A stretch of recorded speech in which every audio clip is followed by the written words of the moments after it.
And howdy, folks. Welcome to Adventures in Alberon, our 5th edition Dungeons and Dragons campaign. I'm the DM, Joe Treff, and joining me are Matt, Miles, Allie, and Tina. As you can tell, we have Sirenscape going. Sirenscape is a wonderful digital tool set of tools that you can use to make wonderful music like this, or a variety of sound effects, spell effects, and all kinds of shouts to add into your Dungeons and Dragons game, or your strange child's party. It's entirely up to you what you use it for, but a very powerful set of tools. Um, Also, a couple of other announcements. I have my microphone set up in probably the worst possible way. But we talked a little bit about it last week. We have a couple of new channel rewards. There are a few that you can use to gather lore and do a couple of things in session.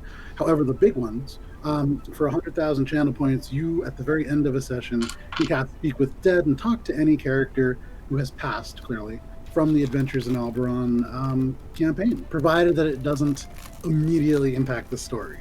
So a couple of caveats there, but we'll make it work. And then if you are somebody who prefers to sort of hold the product of their time and energy in their hands, you can also redeem the same amount for an Adventures in Alberon t-shirt. And we'll figure out sizing and style and all that. We do have a store, and speaking of which, there is actually a sale happening right now. August 20 is a code that you could use to get 20% off any of the Adventure in Alberon shirts that we have, either the Alberon logo or the Finger Gang logo for the party that decided to name themselves the Finger Gang. But that's all at our store. There's a link down below. There is now one of the really cool products of the whole Duskwalkers thing is we've had the ability to do a little bit of a write-up for the entire campaign. So I don't know if you guys have actually even seen that, but at www.alberonrpg.com, there is now an entire write-up of the Adventures in Alberon story going back to before the stream. So it has the entire arc of the Midnight Assembly, the original kind of Port Quinn stuff. That's all written up in there. And then it goes up to the point in which you guys went into Dinmen's Ward. So very much up to date, right up to the current time. That's super exciting, and I wanted to thank Ariana for helping out and editing that a little bit. It's still kind of going through. The first section is pretty polished, but the rest of it, you'll notice a few spelling errors and things like that. I'm human. But that's also cool, and it's on alberonrpg.com, so check it out. So that is kind of the short recap. If you want a much longer recap, you can watch all of our sessions on YouTube, one by one, one-to-one timing. That is a very long, I think we've been going for close to a year and a half now. So that's the very long method. If you would like the medium method, that would be following and subscribing to make sure you never miss a live session of Adventures in Alberon. So with that, I believe that's all the announcements that I have for this week. I know there's a lot of cool stuff that's coming up, both with Duskwalkers, this other campaign that we're starting to get running. I know I reached out to the guy who did our theme song, and we're getting another one made for this show. There's a lot of cool things coming together for that. And then we also are doing some cool things with other people in the D&D community, specifically some cool kind of art stuff and collaborations. Those will be coming out. Check out our social media stuff, Alberon RPG, on pretty much every platform. And you can see that. That'll be sometime in the future. But with that, actually, all of our announcements are done. And we can get into our recap because I can control Sirenscape again. Thank you, Tina, for that. All right. So, last we played, you carefully investigated the Bronze Man with a heavy teal-green patina and a huge corroded axe. And although it emitted a fierce internal heat, you determined it to be inactive. You crawled around it, Guntir, you actually bumping into it and burning your legs somewhat, and pressed into an entryway, carved into a passage that seemed to shed almost a faint light. Guntir, you set to work freeing the source of that light with all of the means at your disposal, although ultimately relied on yelling for Heinrich to do it for you. Heinrich, you in turn examined the bizarre underground docks, the gentle river lapping against it. There sat a few craft, but more pressingly what appeared to be a hidden strongbox full of coin. Shae, you observed the candlelit sway, this long passage of small rooms that seemed to be able to shift fairly violently. You attempted to time its movements, discovering that it moved with some kind of tectonic activity beneath. Gunter, you uncovered the source of light, the arc light, with very little help, actually. Just a single explosion from Heinrich. Um, the arc light is a node in a complex network of similar items, perhaps still linked, that generally require a catalyst to reach a particular destination, an attuned item of some kind. As a collective, you made your way across the candlelit sway, with Gunter appearing to die, being crushed by the rapidly shifting stone rooms before they opened again and Gunter gleefully scampered to the other side safely, using the magic meld into stone. And everyone except for Morwen mourned his loss briefly. Eventually, the passage opened, and the rest of you were able to make your way through. You arrived in a room beyond with four strange rings that seemed to be gaining power through the shifting of the candlelit sway, much like an engine. Shae, you found a set of doors with an ornate magical lock that featured a brilliantly bright, yet somehow blurred mirror, as if a slight bit of oil were smudged on it. As Heinrich was busy, you asked Gunter to investigate it. And Gunter, after attempting to lift a print, you placed your finger onto the mirror, almost as if it were a finger scanner, were such a thing existing within the fantasy realm. Gunter, you immediately dropped dead, 0 health, and although you failed your death saving throws, it seemed as if your body was not truly dead. Although there is no breath and no heartbeat, it seemed as if your body and soul had been separated. Heinrich, for the first time, you lit the candle of the veil, this black, faceted-faced candle with runes carved into it, and tore reality around both the material plane and the ethereal, allowing you to walk within both. You saw a connection to the lock and a space well above, out of the short radius of the candle. You all turned back and set off in the boat that had the dwarven name, the Tusk II. You began to head towards the area you had not yet checked, but out of the corner of your eye, saw movement. Morwen, you especially are familiar with the creatures that you saw. Blue skin, long hair, but as she turned, the humanoid face and body, though injured, which led to a long, mermaid-like tail as she dove beneath the water, swimming north. So you are now adrift, the small Tusk II puttering slightly towards the obsidian islet, sort of a very small island, bunched into the corner of the space. And that is where we're going to begin. So, for all of you, you're puttering through this water, and there is a mist that hangs somewhat heavy. It's humid here, and it is warm, although as you begin to drift a little bit, the temperature seems to be getting a little bit cooler. Shae and Morwen, I would say, with your passive perceptions, you are noticing that there is a little bit of a shift in the movement of the boat, almost imperceptible, except for the two of you, Shae, you being very observant, and Morwen, you spending a lot of time aboard ships. This boat is sped up, almost imperceptibly, but just enough to notice. And it's almost as if the boat is slightly shifting diagonally, not being pulled out of its track, but as if it's moving into a little bit of a current. Finger gang minus Gunter. What would you like to do?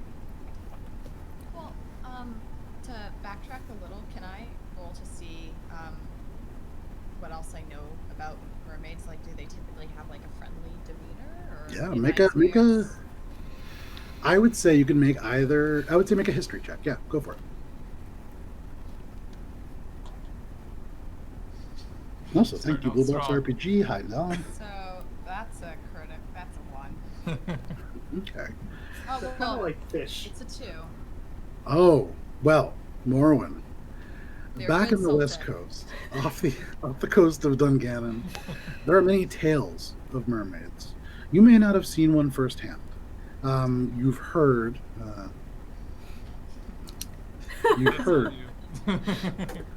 You've heard of mermaids.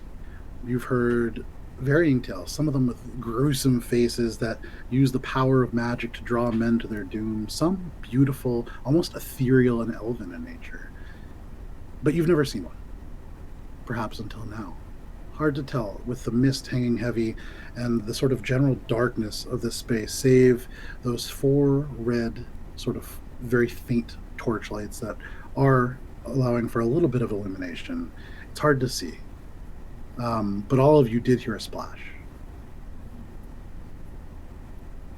I would like to know which way leads out of this harbor and towards basically the other side of the door where the lock is, where Guntir died. Okay, So, so you're going to move. Staircase that was right on the other side. We would be able to climb it, go up. I'm just trying to Absolutely. basically return the favor to Guntir because he brought me back. I'm not fucking letting him go. Right. Can't let no more, we won't.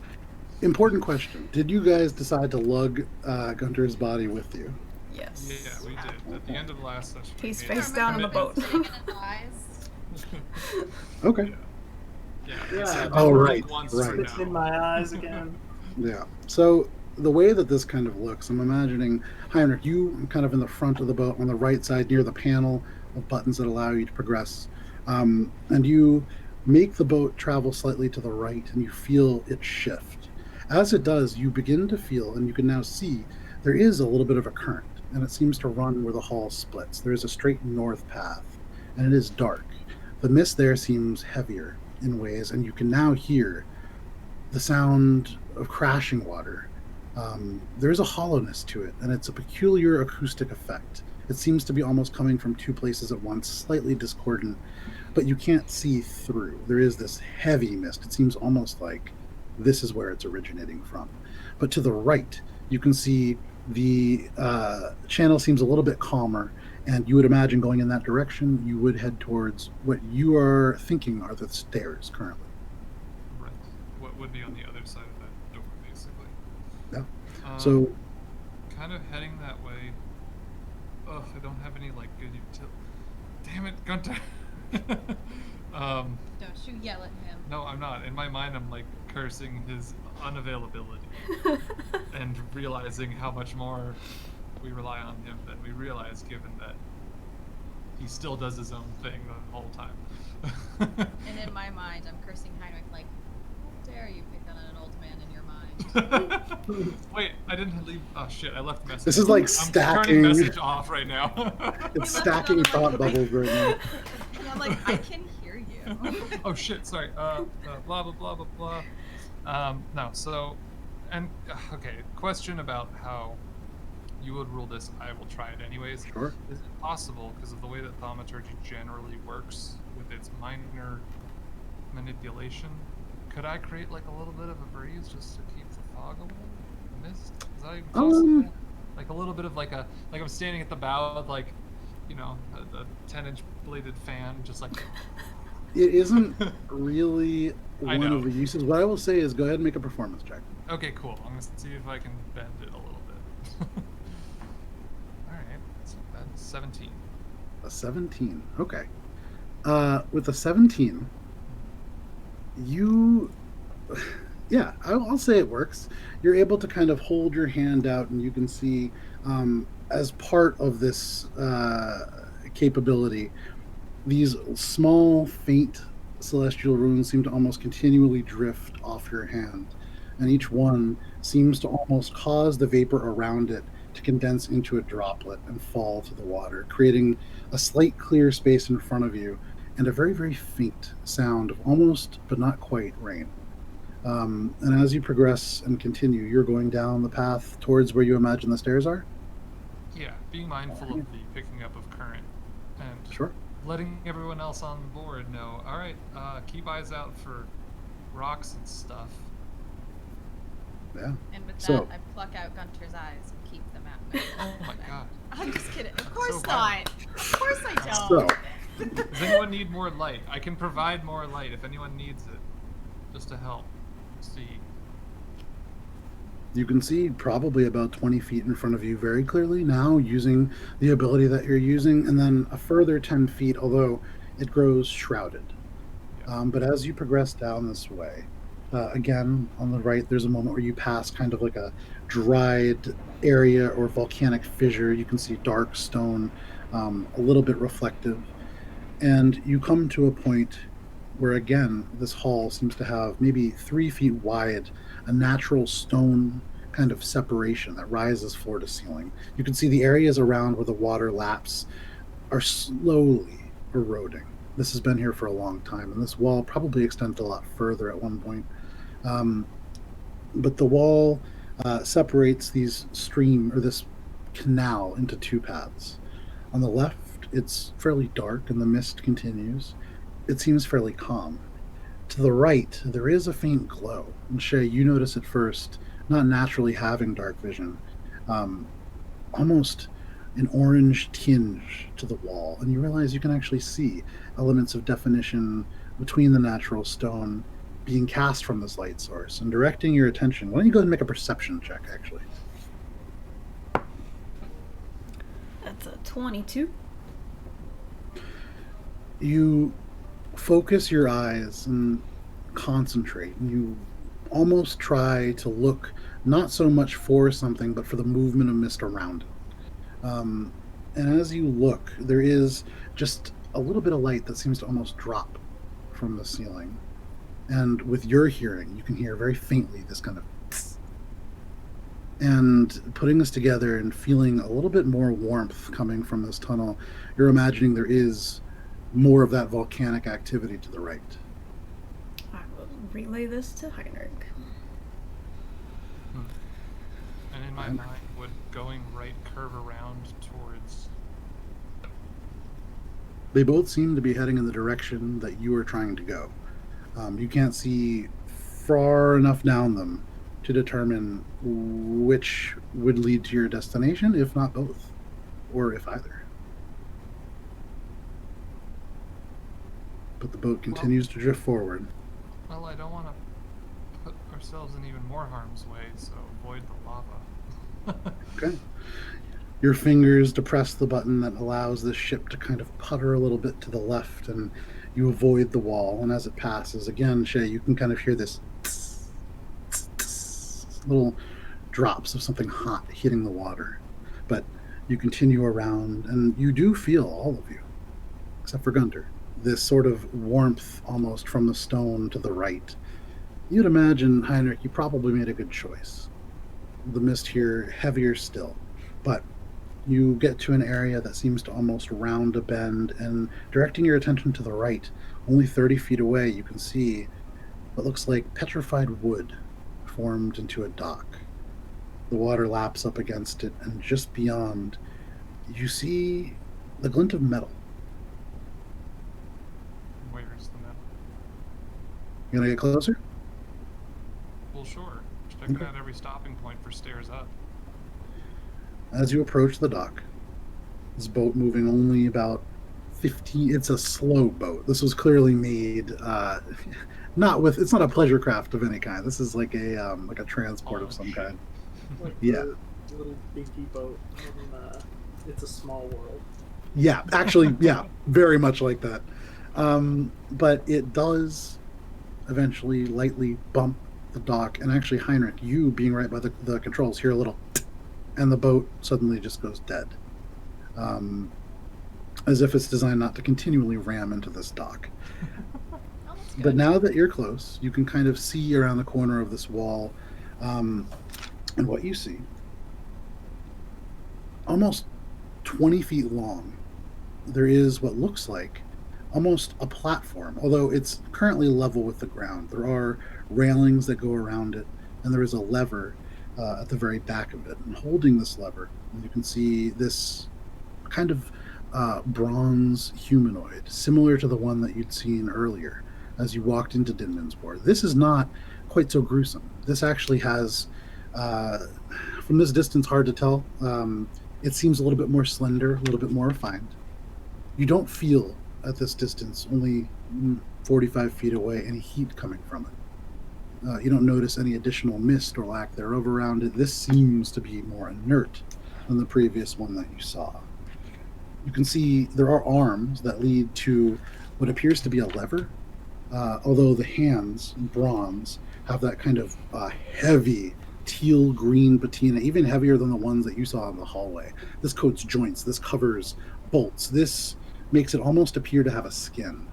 And you can see where the steel lever rises into the hand. Corrosion has crept up the metal and almost closes over the hand of this entity, although it is completely still at the moment. What do you guys want to do? Look around everyone on the boat. Alright, is it pretty fairly assumed that it can go up? I guess I would go closer to investigate. Okay, yeah, make a perception check. But just like, hey, I think maybe this is a way. I don't know. Cool.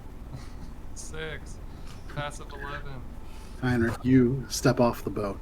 The boat rocks gently as the weight shifts, and Heinrich, you're aware of a couple footsteps behind you. You turn. Helia, this dwarf with the intensely braided, although given the amount that you guys have been adventuring, the braid is kind of starting to come undone. You can see elements of frizzy hair escaping.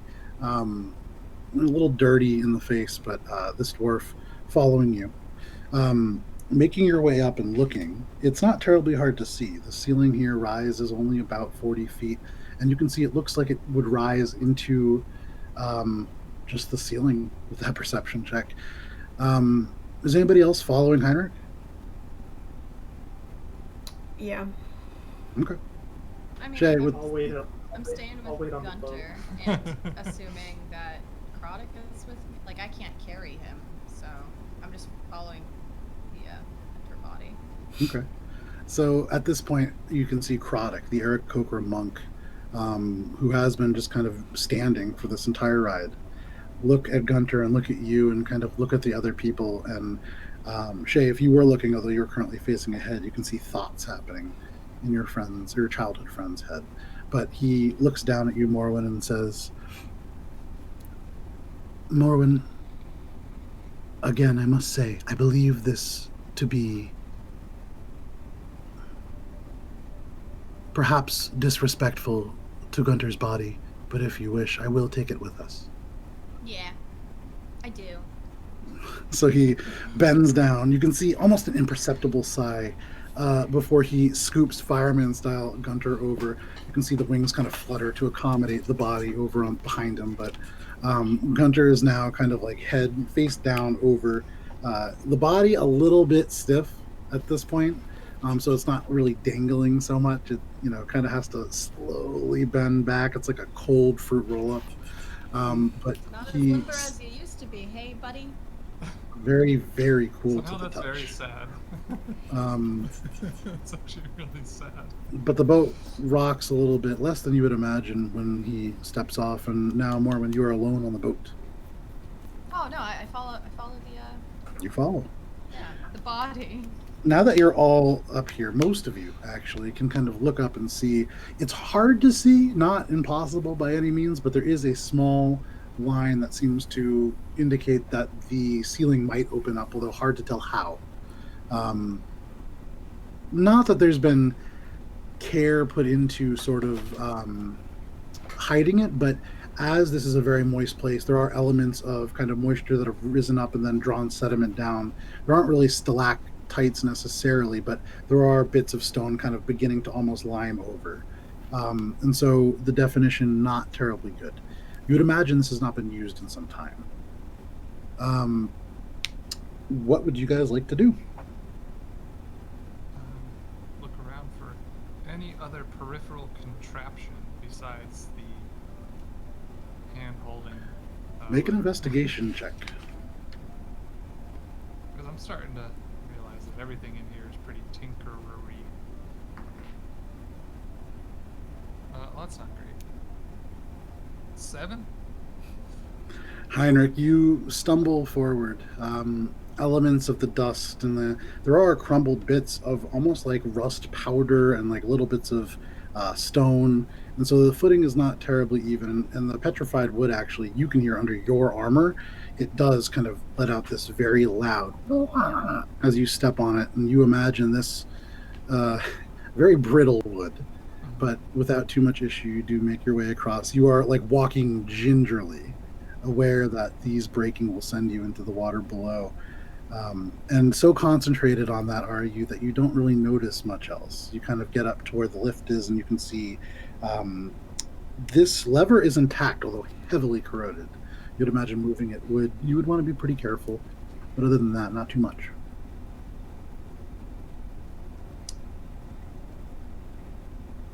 Yeah. Unless anyone else is doing anything, I'm just approaching and trying to see if this is a feasible idea. Does it Sure. look intact? Does it, aside from obviously the brittle nature of all of this corroded machinery? You look at it, and it's hard to tell. You would imagine turning the lever is what is meant to move this lift. You are nervous that doing so could potentially break the lever and then get you stuck. Um, Perhaps up on that second level. Yeah. Right. Someone with nimble hands, maybe. Someone with a little more finesse than me would be best suited to that. More when you see Turn around. Helia. Do you guys want to come take a look at this lever thing? I think this dude I is... love levers. This guy is, he's not hot like the other one, and he's also not moving like the other one. Guys, what? I see a The lever. metal man. And more when you looking forward, you can see there is this ancient, heavily, almost blue, the metal is so old, humanoid that's just holding a lever that is rusted up and almost around the hands, like a fungus that is kind of gripped. And the two are almost joined now.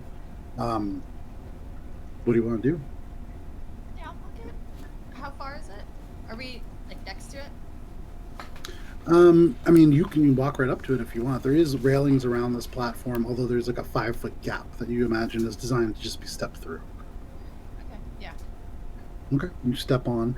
Very sturdy platform. You kind of initially wait and see if it will kind of move like the boat when you stand, but seems very sturdy. You step over, your footsteps shifting onto the metal platform, making very, very soft clangs. But as you approach, make an investigation check.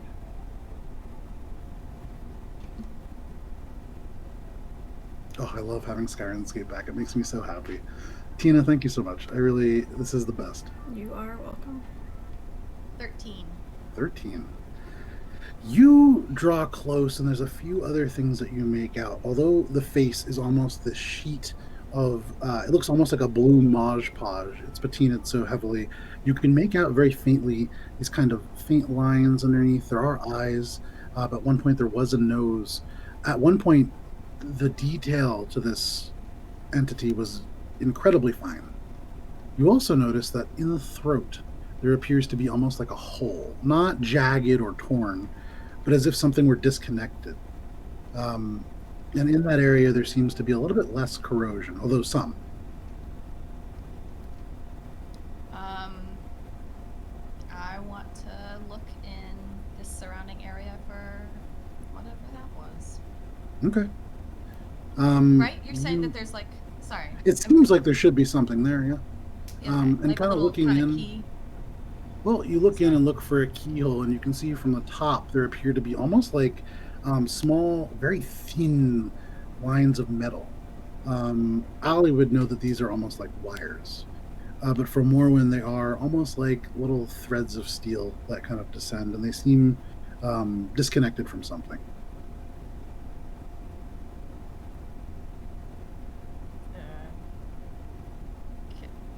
I'm picturing like, is this like a little puppet thing going on? It almost looks like a bronze puppet. Its hands around the lever, its shoulders slightly slumped, its head a little bit forward, and you can see that kind of gap in the throat. Looks almost as if something the size of a baseball would fit in. It's like where the vocal cords and neck would be. I bring out my baseball, but no. Okay. Well, shit. And the wires are dangling off of him, but not attached to anything else. They seem to be coming out of the throat sorry. hole a little bit, so it's like something is missing from there that at one point was connected. I would say for Morwen, you don't have a lot of experience with stuff like this. Looks like some kind of fancy machinery work or something like that. Almost in some ways would remind you actually of maybe some kind of a piratey instrument. But yeah. All right. Well, I'm gonna. That's all that I can see in this area, right? Like it's not like there's no stuff on the floor or anything. You kind of Sorry. look down, and seems to be actually a fairly sturdy metal floor. Cool. Nice. That's a nice floor, I think to myself. You hear kind of like a gentle clang clang as she taps it with the tip of her boot. Alright, I'll run back and I'll at least tell you guys what's up. There's a little puppet man with a throat full of wires. Well, I can see the guy. That's what I was pointing. Do you think you could like sever his fingers from it with like a little finesse of a? Oh, you want me to disturb him? He seems awfully comfortable. Well, okay. I mean, if you can get him to move, that would be cool too. Yeah, go get him to move. That'd be cool.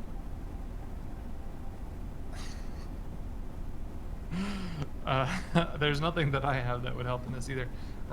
Did you relay all of the information?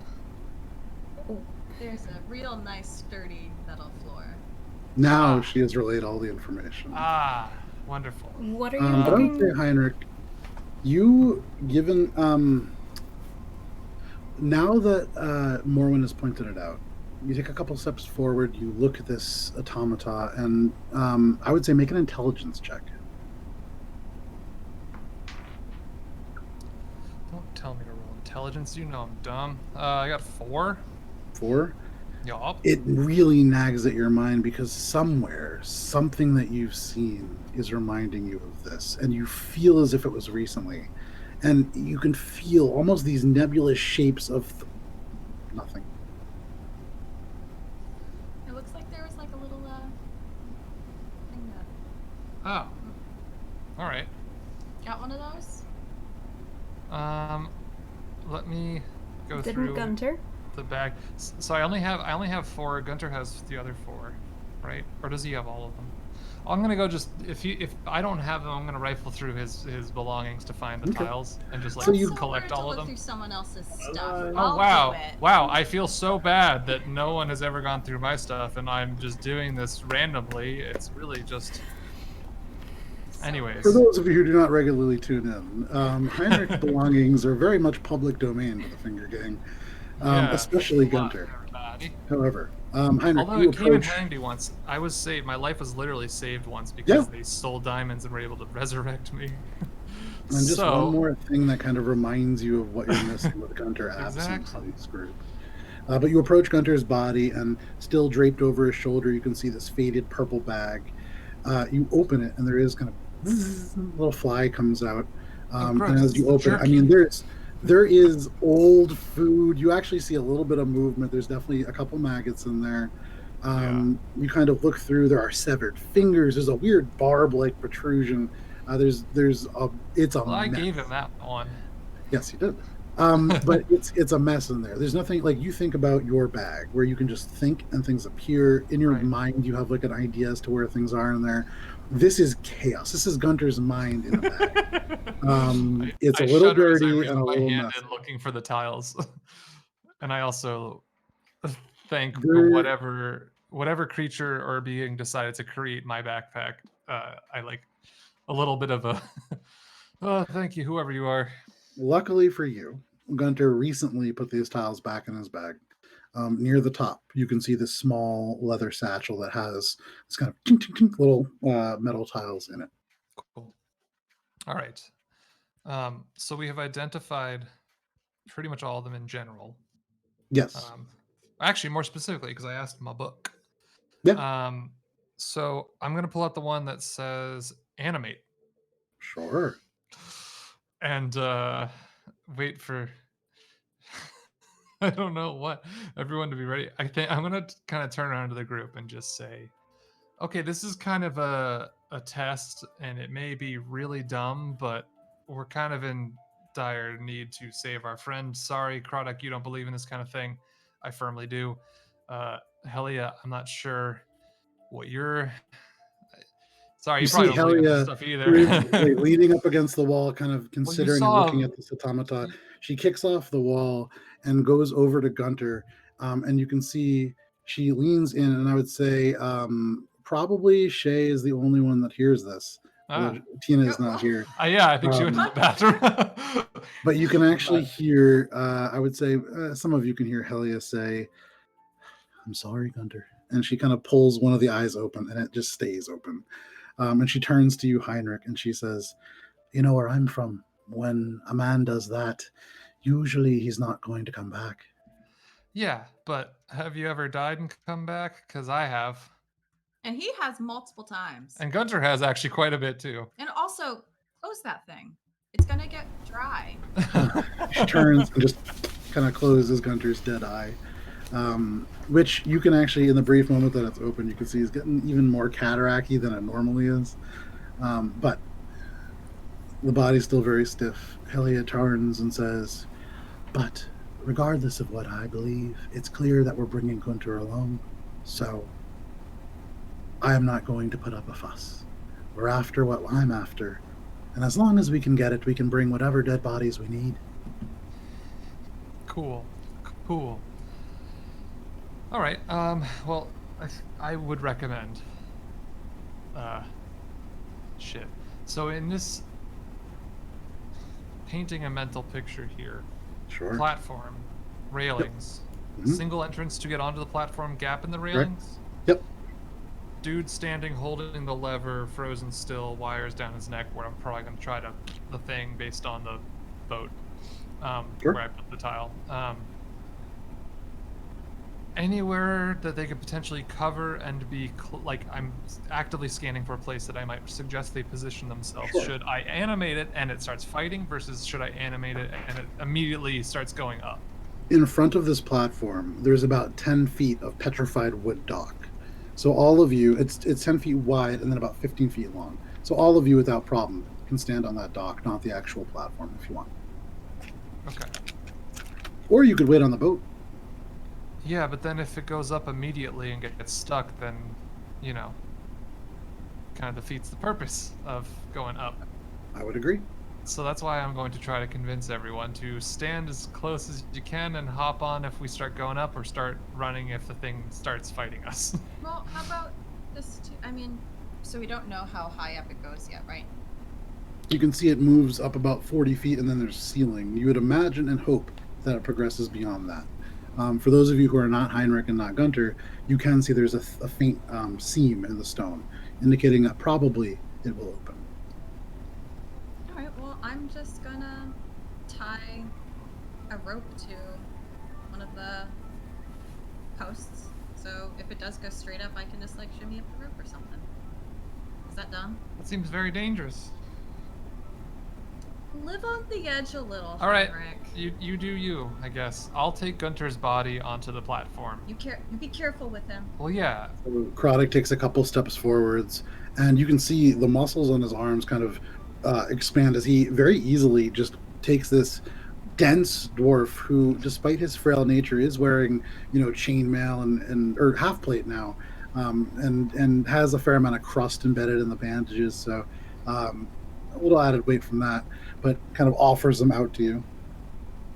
Yeah, I'll bring him up to the platform and put him on like a corner far away from this creature. Just Okay, in case. You take him and as gently as you can, put Gunter down in one of the corners, sort of prop him up in a sitting position. The rest of you, are you getting on this platform?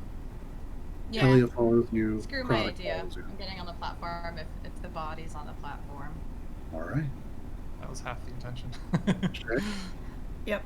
And I'm gonna stand fairly close to Heinrich, ready to react to, like, shield him should it activate in a menacing way.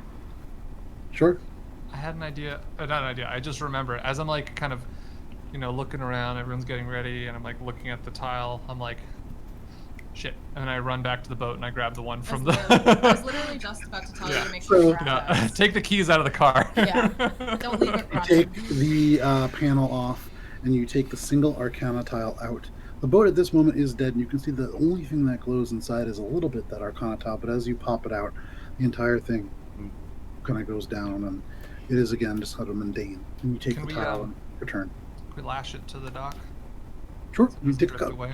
take like a minute and take some of your rope and just lash it so that way it did have that cleating on it, and so you can tie it to one of the posts in the dock, no problem. Cool.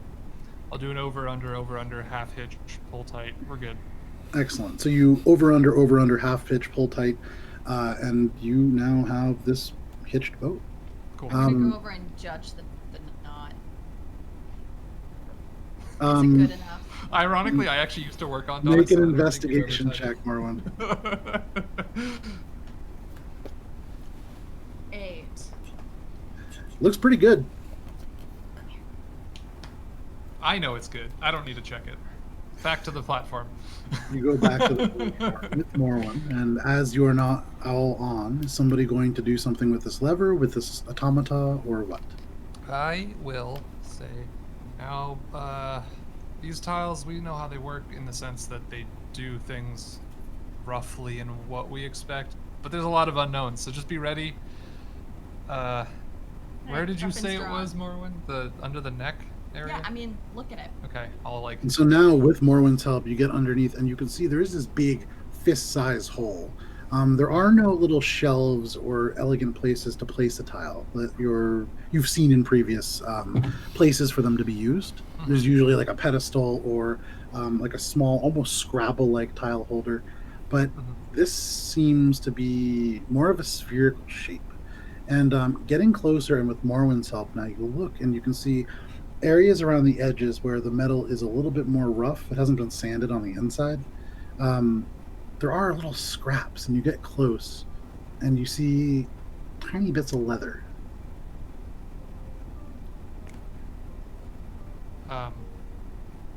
The thing that I tried to resuscitate Guntir with, I'm gonna go You reach into grab your that bag. from his bag again. Oh, right, he took it. So you go into Yeah, the sorry, bag Guntir. again, and Pull you the pull it bag out. out of the bag. And you pull out this, it looks almost like a leather ball, although it has an opening on either end. One of them has these small metallic wires, same number as the ones in the automaton. And it seems as if it would fit that spot. I'm gonna put the tile in my pocket Okay. and try to get to work hooking it up and be like, oh, count. Okay, let's try this out. And I'll try to like fit it in and attach it. You guys watch as Heinrich takes this leather bladder, still a little damp around one of the edges from Gunter's mouth. And as you try to place it in, all of a sudden, both ends of the wires, both those on that small sort of sack and the one in the automaton, seem to almost reach for each other and connect. And in that moment, you can see this leather bag into the actual throat. And very slowly, you can see bits of the patina kind of shifting from the eyes before it crumbles away and these two eyes open. You can see flat glass. You would imagine at one point it probably lit from within, although whatever magic or otherwise machined effect that produced that has long since broken. But slowly and painfully, this automaton kind of rights itself, and you just hear second level, and the long sort of handle, and it actually does not break. The hands you now see as the rust crumbles away are machined into the lever. This doesn't seem to be, and you feel no heat being this close to it. This seems to be more of a shell. But as this lever is turned, the entire lift shudders once before up, and as it moves, you can actually see the rock and elements that have formed on over time crumble down. For all of you, dust kind of fills the air and makes the mist settle a little bit, but you feel yourselves lifting, and suddenly there is this sort of chasm above you. And as you draw level with the ceiling, it goes dark. There is no light internally. For those of you with dark vision, you can see very faintly in grayscale just the area around you. For those of you who can see, you can see Krodek. He's not looking at anything, but you can see it's as if he turns and is watching with his ears. You would imagine that Krodek actually has a pretty good idea as to what's happening inside here. Shae, do you put the mask on? I do. Okay, so you can now see the same kind of details. And as you rise up, you sort of, first, I would say, Heinrich, you see, looking up, there's an area where there are almost faint bits of light. And as the lift rises just a little bit more, you can see it's coming through and hitting the back and forming almost like a graded pattern. As you begin to draw near, you see the graded pattern shift silently, this sort of movement. And as you're drawing level with this next floor, which estimating it's well above 40 feet up, probably about 80, maybe twice what you were thinking, this gate seems to almost open, old elevator style. And you draw level with a hallway. You can see there are maybe about 9 corpses at this point, very old. You see bone, you see this rotted remnants of clothing that are almost kind of drifting away, time having eaten them essentially. You see the hallway goes forwards towards these doors with a faint light that comes underneath. And all of you, even from 30 feet away from this doorway, you hear the kind of clinking of metal moving. Not slamming or thudding. It's as if metal in the wind is just kind of brushing against each other. You don't hear wind. You don't feel wind. This hallway goes off in 2 other directions as well. It is sort of a intersection. You can't see down either one, but you can also see further down, maybe 20 feet before you get to those doors. There are 2 doorways as well, one on the left side, one on the right. The left door is shut.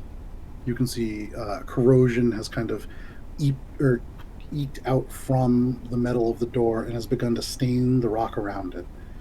On the right side, there is no door. You can see a body half in, half out, kind of draped over the door, which has been kicked or smashed in. And I would say, Shae, with your passive perception, in the other room, you can actually hear. It's not just metal. It sounds like chains. Ghosts. What do you guys want to do?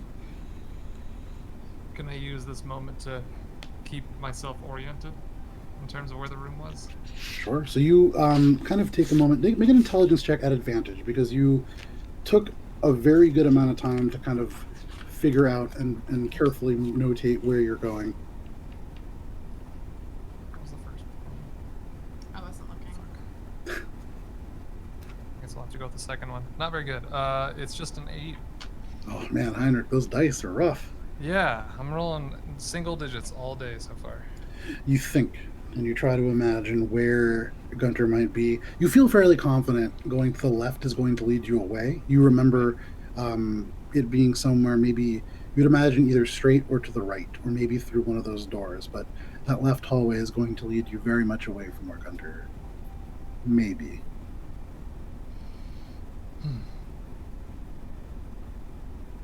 Guntir.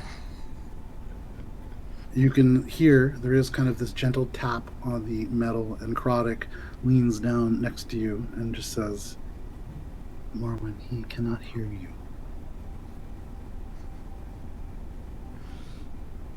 I'm just gonna start leading to the right then, I guess. Like, Krodek, since my plane was kind of...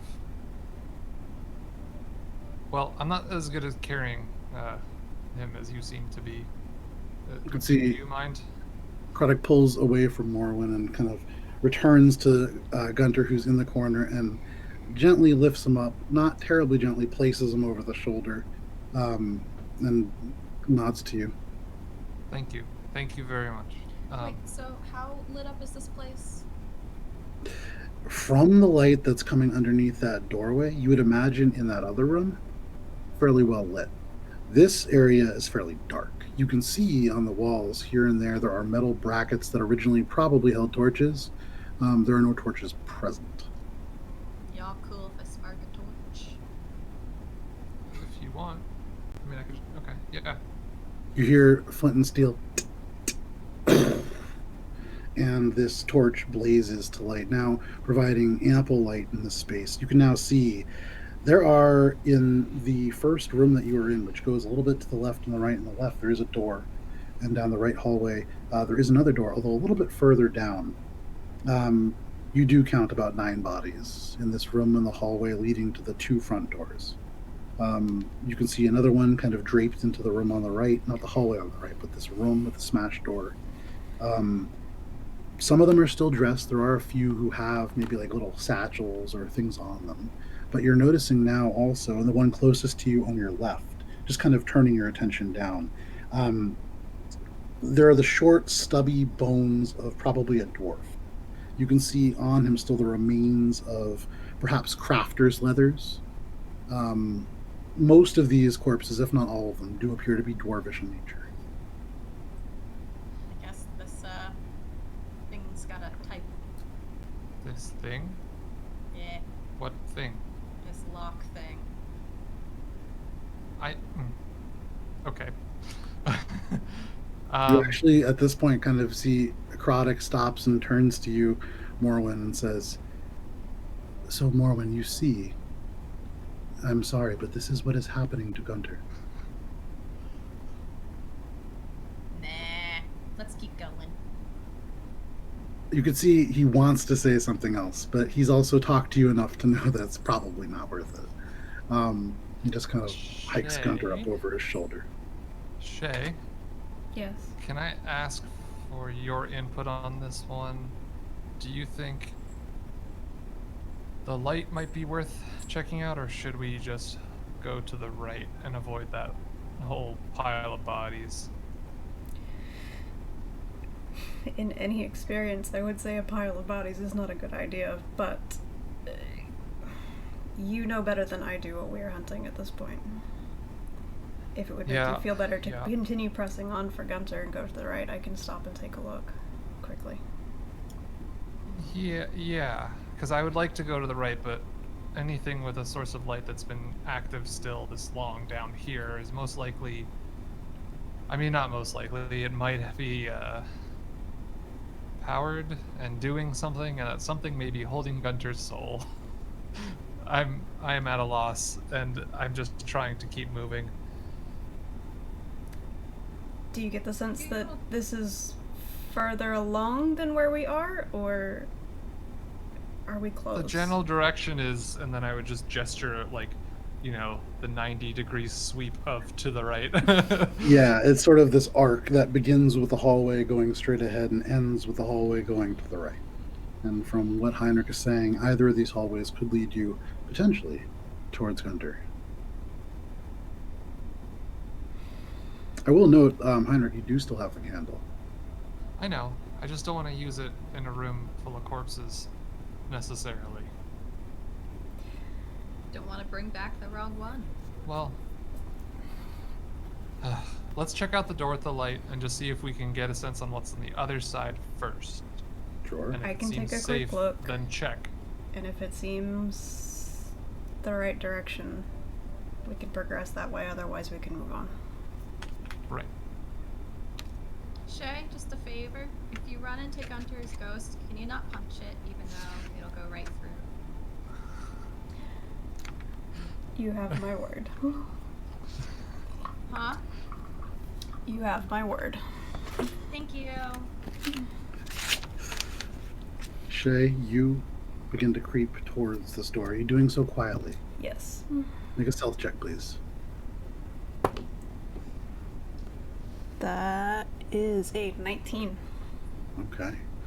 Shae, you just softly lower yourself, and with the incredibly light footsteps from both your training and just your natural physique, you almost don't disturb the dust that's on the floor.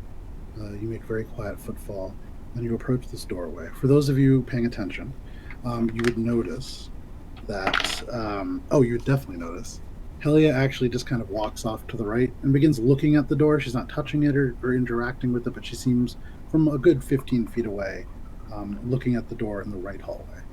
But Shae, as you creep forward, you can hear now, certainly, there are chains gently clacking into each other. Ching, ching, ching. And then you hear 2 footsteps, and again, chains being disturbed.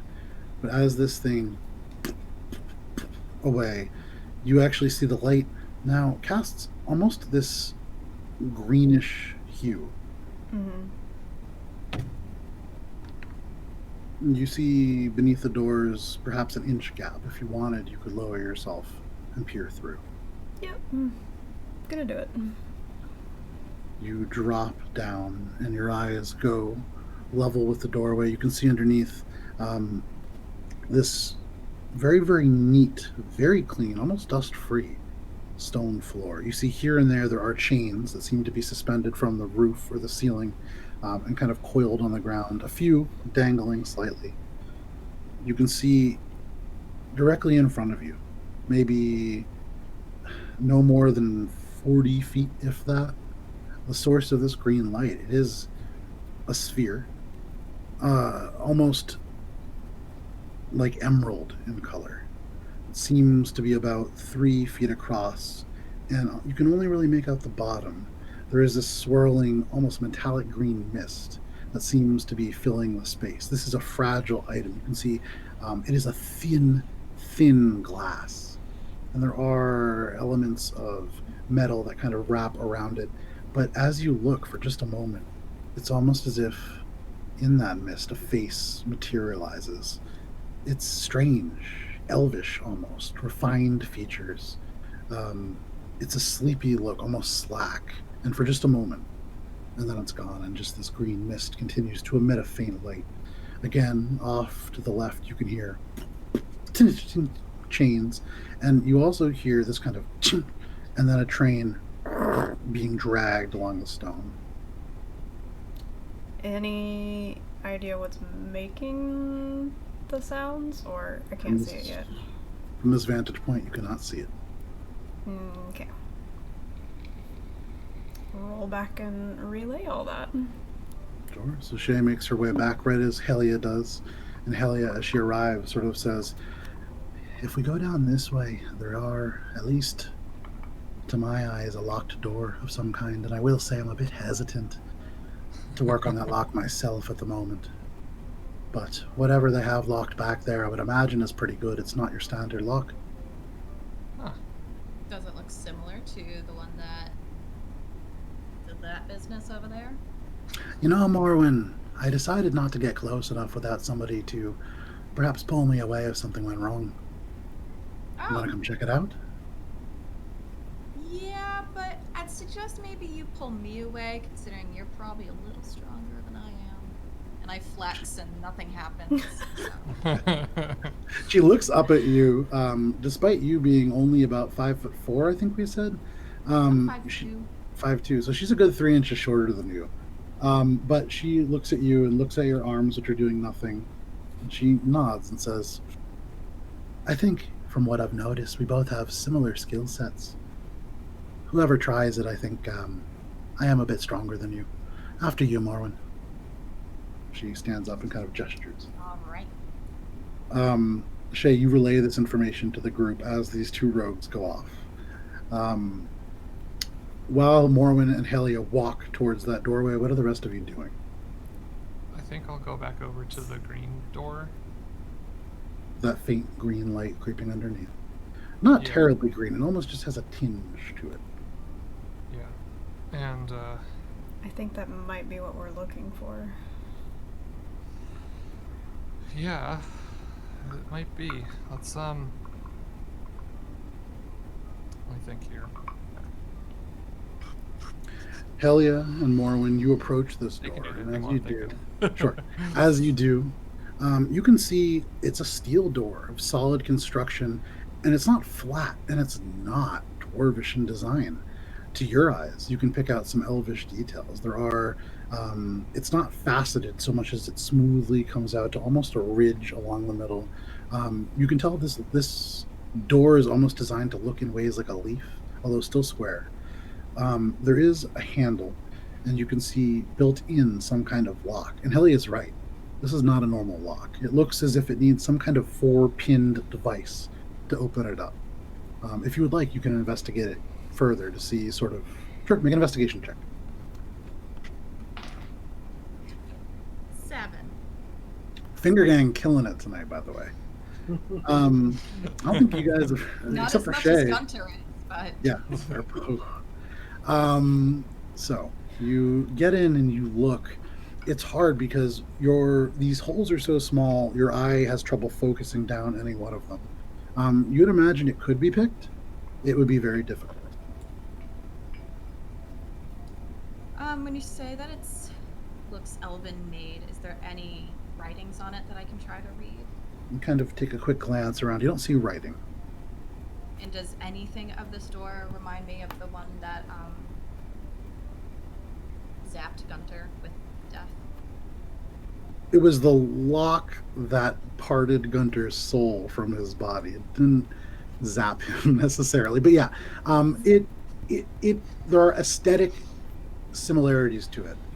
That lock was a fine kind of almost silver. It was polished so well, and the lock itself not geometric like a dwarven lock. You didn't look at it terribly closely. You didn't pick it up and really examine it, but yeah, there are some similarities. Okay. I'm gonna tell Halclea that I won't mind trying to pick it, but I don't feel comfortable doing it without some kind of magic user by our side, because... Well, that really only don't leaves know Heinrich what to for us. So I know, he's been super needed for a long time, huh? He's been really killing it. Really stepping she up. looks at you and she seems like she's a little bit unable to decipher your intent in this conversation. But she does kind of nod, and Heinrich, as you're thinking, you suddenly hear from down the hallway, "Hey, Heinrich." And I would be like, I would have the candle in my hand and just kind of be like, yeah, what? Would you mind coming over here for a moment? We need just another pair of eyes. Oh, okay. Sure. So I'll go you down the approach. hall. And then I'll just investigate the lock to see if it has any traces of Arcana on it. Sure, make an investigation, or make an Arcana check then. Okay, not bad. Double digits. That's a 14. Okay. You look at it closely, careful not to touch it. There's no reflective surfaces. There aren't gems. You don't see runes. If there's magical components, they're on the other side, because this seems fairly mundane, although well made. Cool. I'll relay that. Okay. Looks fine. I'm gonna go back to the other door. I'm gonna pick it. Okay. So anything that comes out of it, you're saying that's fine. It might be your fault. Oh, Just so God. you know. Are you saying that it's okay? Just do it all the way in the middle of the hall where they all meet, and if it's a dangerous thing, then I'll be there. All right. Well, So, yeah, Heinrich, you heard him. I mean, Heinrich's only going about 25 feet away, so it's not a huge distance, but Heinrich, you return to kind of the nexus of this hallway. Morwen, do you want to attempt to pick this lock? I do, but since I'm being super paranoid about it too, I'm gonna make sure to not touch the lock at all with my hands, specifically just using the tools. Sure. Make Just throw that your out there. lock picking check. We don't need to. You feel Helia on your shoulder. She's very intently watching what you're doing. Her arms are out. She's ready to try to help you if something happens. Okay. That is a 24. You get your tools out and you begin first inserting the torsion wrench and then sort of the little elements, and you begin to realize you need to pick almost 4 locks at once. Your fingers are dexterous and they dance across the tools, and for most this would be nearly impossible, but most are not Morwen. And after about 2 minutes, you, with all of your fingers turning these 4 picks at once, you hear tink, tink, tink, tink, and suddenly you feel the resistance in that door leave. And you kind of turn the knob, and you would imagine this would open. Heinrich, I picked the lock. I'm gonna open it. I can see that. So real quick, Yay. while this was happening, this took a couple minutes. Heinrich, Yeah. were you doing anything with that door? Yeah, I was actually just gonna like walk back over towards it. This might be stupid, but I think I'm going to. I mean, is it locked? Is it locked, or is it just rusted shut? So you come up to this door, and looking at it, you can actually see there are not handles on this door. You can see at one point there was probably metal pads on the front, almost indicating where you could push, although there are just patches of rust that seem to almost drip down as if this metal has almost melted with age. Um, Beyond, you can see a thin seam and a little bit of that light, although the crack is too narrow to really see through. You can see that inch below. But it seems as if you could just push it open. Okay. Ugh. I don't know why I'm doing this, but I'm gonna try to stealthily open the door. Seeing what he's doing, I'm gonna cut in front. I would kind of just like start leaning on I'm it. gonna probably be able to hear that too and being like, he's not. Yeah, but Shae, please interrupt me if that was your intention. So Yes. as Morwen, as you're like, he's not, you can see Helia is kind of like, no, pay attention. And you kind of direct your attention back to the locks that you're still working on. You haven't opened them at this point in the timeline yet. But Shae, what are you doing? You cut in front of Heinrich? Cut in front of Heinrich, seeing what his thought process is, and I'm going to attempt to kind of push the door open a little bit, stealthily. Okay. Go ahead and make a sleight of hand check. You're using your old stealth score for stealth. That is a 16. Okay. You reach to the door and you put your fingers into that seam. They can't enter, they're too narrow. But you use the gentle pressure of slowly inserting your fingers and the skin itself, parting the doors, to gently pry this open. And you get a little bit better of a view, about 4-inch gap between the two of them. As you're opening it, you're aware of the fact that the door does faintly touch something. But you, being so aware of your surroundings, you manage to stop it right as it begins to resist, and you don't hear anything. Mm-hmm. Even with your perception, you don't hear anything. But Okay. in front of you, you can see a large, fragile-looking glass orb. There is a small crack that goes down. You can see this metallic mist swirling and casting this eerie green light, although in a way kind of beautiful. There are dozens of chains hanging at various heights from the ceiling, many with hooks, many corroded, although not as badly as you've seen in other parts of this ward. And from some, body parts hang, although very quickly you realize not real. These are mechanical. And for a moment, you kind of think back to Twee Lightfoot, all the way back in Port Quinn, although these are not anywhere near as elegant and finessed as those were. Mm-hmm. These seem much older. And there are faint lines that you can see, although nothing has been etched into them. But you would imagine perhaps these were ready for some kind of arcane component. And then, in just that moment, you again see a disturbance in that green mist. Your attention's drawn in, and you see, slack, but very real now, this face, elven.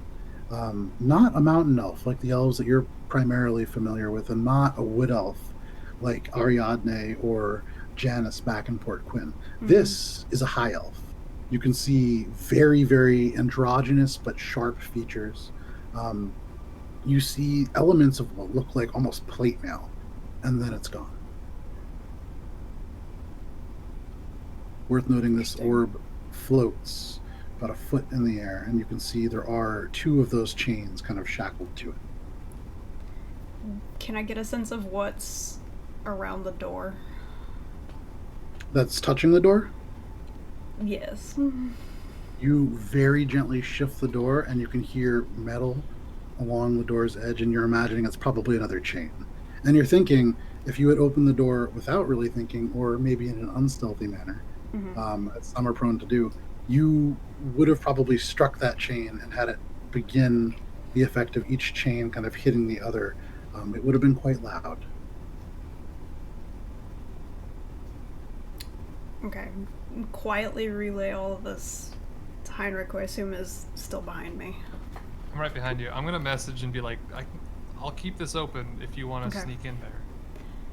I'll do that. Just talk to me through here. Okay. And very slowly, very carefully, gonna slip into the room and kind of hide in the chains. Opening it almost no more than you already are, you turn your body to the side and just disappear through the doors. You move through the chains in a way that only a monk really could. You've practiced things like this in the frost line. There are obstacle courses set up for the initiates, and very easily this almost seems to parallel that. You move through with the chains barely sort of disturbing around you, and you duck around the other side of that door. You see the chains are pretty thick. You can't necessarily hide within them, but you don't immediately see another entity. You do see on the left side of the room, probably about 10 feet long, 10 feet high, with two large chains rising out, although not moving, and a lever attached. This sort of gearbox. Currently, the lever, there seems to be a few spots that it could be placed in, is all the way south. You hear again the sort of, and you can see behind that some of the chains from the ceiling move and rattle together. Whatever is making that noise is in that direction. But from your vantage point in this room now, you can see up and to the right, there are stairs that rise up to what look like almost like an office that would oversee this floor. And you get this sort of, you remember back in Squall's End, there is this tapestry, it is called the Cloth Unwoven. And you remember they create textiles to sell to outsiders for things that the Zinni need. For a moment, this seems like a mixture of that and Gamble's workshop, although inelegant and very simple. You kind of cast your glance down, and you can see there is this sort of cart, almost like a mine cart, in the middle of a clear path of chains. There's no chains in this path. And beyond that, another door similar to the one that you just passed through. Hard to make out the other end of the room through all the chains, but you would imagine there might be more. Okay. I'm like mentally relaying all of this to Heinrich as I'm going. So Heinrich, you every now and then are basically sending the message equivalent of a period, and Shae will occasionally respond with some of these thoughts. Yeah. And at this point, Morwen, you've kind of opened this lock. Are you doing anything with Helia? You guys have returned, so you can actually now see it's just Heinrich at the door. You don't see Shae. I'm just like looking kind of through the door and just doing one of those like, what? I opened the door. Okay, what? I unlocked it. Is Guntir over there? Where's Guntir? You turn around, you see Krodok is still holding him over his shoulder. Yeah, he's right there. No. Shae's doing some recon. It's pretty crazy stuff in this room. Just shh. So I shouldn't open that door? If you can do it without drawing any attention, that's kind of what we're also doing here. I don't know what's on the other side, bro. Two doors at once seems kind of dangerous to me.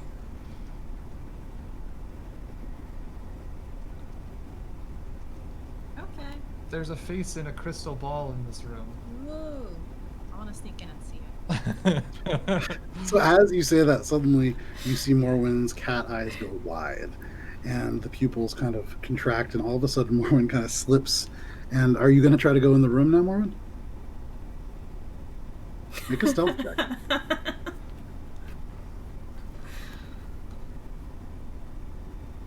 23. You can see Morwen go in. You see the door open. Shae, you don't see Morwen come in. You see the door open. You see this sort of black shape. Morwen, when you go in, you can see right in front of you. There are chains and things like that, but in this clear path, there are doors, similar to the ones you just came through. And in front of that, this green gem with this metallic swirling mist chained to the ground. I take a peek, see. At the gem, Yeah. make an investigation check. This is a large glass orb filled with metallic green swirling mist. The orb is almost 2-3 feet across. 5. Morwen, you get right up and you kind of go through the chains, very quiet. Every now and then you kind of touch one. And so unlike you, Shae, every now and then the chains very barely will swing. They don't make noise. But you can see more when you get very close, and you are so excited by this gleaming object. You begin to kind of breathe heavily, and the condensation fogs up the gem. Hard to make out too much. Alright, I'm gonna go slither on over to Shae. Can I see her? You cannot. What's your passive perception? 15. You cannot. Word. Alright. But you do hear Oh, off in front of you and to the left, and you hear lots of chains above you. And you see off to the left where they're moving, almost as if a figure is pushing them out of the way. You see them kind of drape apart and then kind of come back to a steady place, and you don't hear those footsteps anymore. well, that's unsettling. Shae, you hear the same thing. Do the chains go all the way up to this orb, or is it an open space? So looking up, there isn't a visible ceiling. Many of the chains rise up and into darkness. Mm-hmm. Ones holding the orb are anchored to the ground. You can see they're held on. These are thick chain links, almost an inch thick, each chain link. Mm-hmm. And they attach onto what looks like a fairly rusted piece of metal that is itself bolted into the stone. You can see the stone cracks slightly where the bolts have been pushed in. Mm-hmm. But these two sort of shackles are keeping this orb in place. And there's no other thing about this orb or crystal or whatever it is. It's just shackled in place. You're about 40 feet away through the chains. It's difficult to tell from there. Cool, I'm getting closer. Okay. Morwen, you in your position, kind of quietly waiting and watching, your ears down, looking at these chains moving. Suddenly, you're aware, not of a sound. You don't hear or sense Shae so much, but there is almost a familiar presence, and you and Shae are basically right next to each other, although you've not seen each other yet. Shae, you get close, maybe within 10 feet, and you realize, although very rusted over, these bolts that hold the chains into the ground do emit a faint glow. There is magic beneath that rust. Mm-hmm. These chains holding this into place are not mundane. Right. And for the first time, as you get close and look at it, you can see a figure almost kind of shift into view for just a second. Heavy armor, these intense sort of lines that go into it, and then almost as if another layer is added on. It's like a cloak or a robe splashes across it, and then nothing, just swirling mist. Kind of want to just watch for a minute, again paying very close attention to what's going on around me, but I want to see what else comes up in this crystal for a minute. Take a little bit and you watch. Morwen, what are you doing? I don't know. I want to see this, like, creepy face Heinrich talked about. Okay, so you from the other side of this very thick curtain of chains also see the same thing, this kind of armor, the cloak go across, and then swirling mist. I would say for you, make a history check.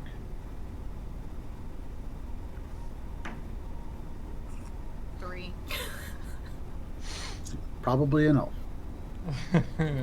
You've seen them before. You've seen one or two in your time. Meanwhile, Heinrich, you kind of back in this sort of intersection. What are you doing? I would message Shae. I mean, I'm constantly kind of just like dialogue what's going on in my head or what I see. Is there a way to release it? Does he look threatening or does he look friendly? Maybe in the brief moment that you saw that face, it was almost a slack expression. More lost than anything, perhaps. If it's I mean, this, I may be projecting here, but this sounds like similar to the state I would imagine Guntir to be in. Hence why I It's not him by the description, but is there any sort of release anywhere? Do you see any mechanisms that might I assume free this creature? So, Shae, as you describe everything, and Heinrich, you ask, and Shae kind of goes over again what she saw. She mentions these chains that shackle this orb to the ground, emitting a faint light. And you do know many magic runes and elements of arcana, not that you use, but used by other practitioners of magic, do typically emit a soft glow. And you think of other magical things you've seen with the same kind of sheen. Perhaps that has something to do with this orb and the figure trapped inside.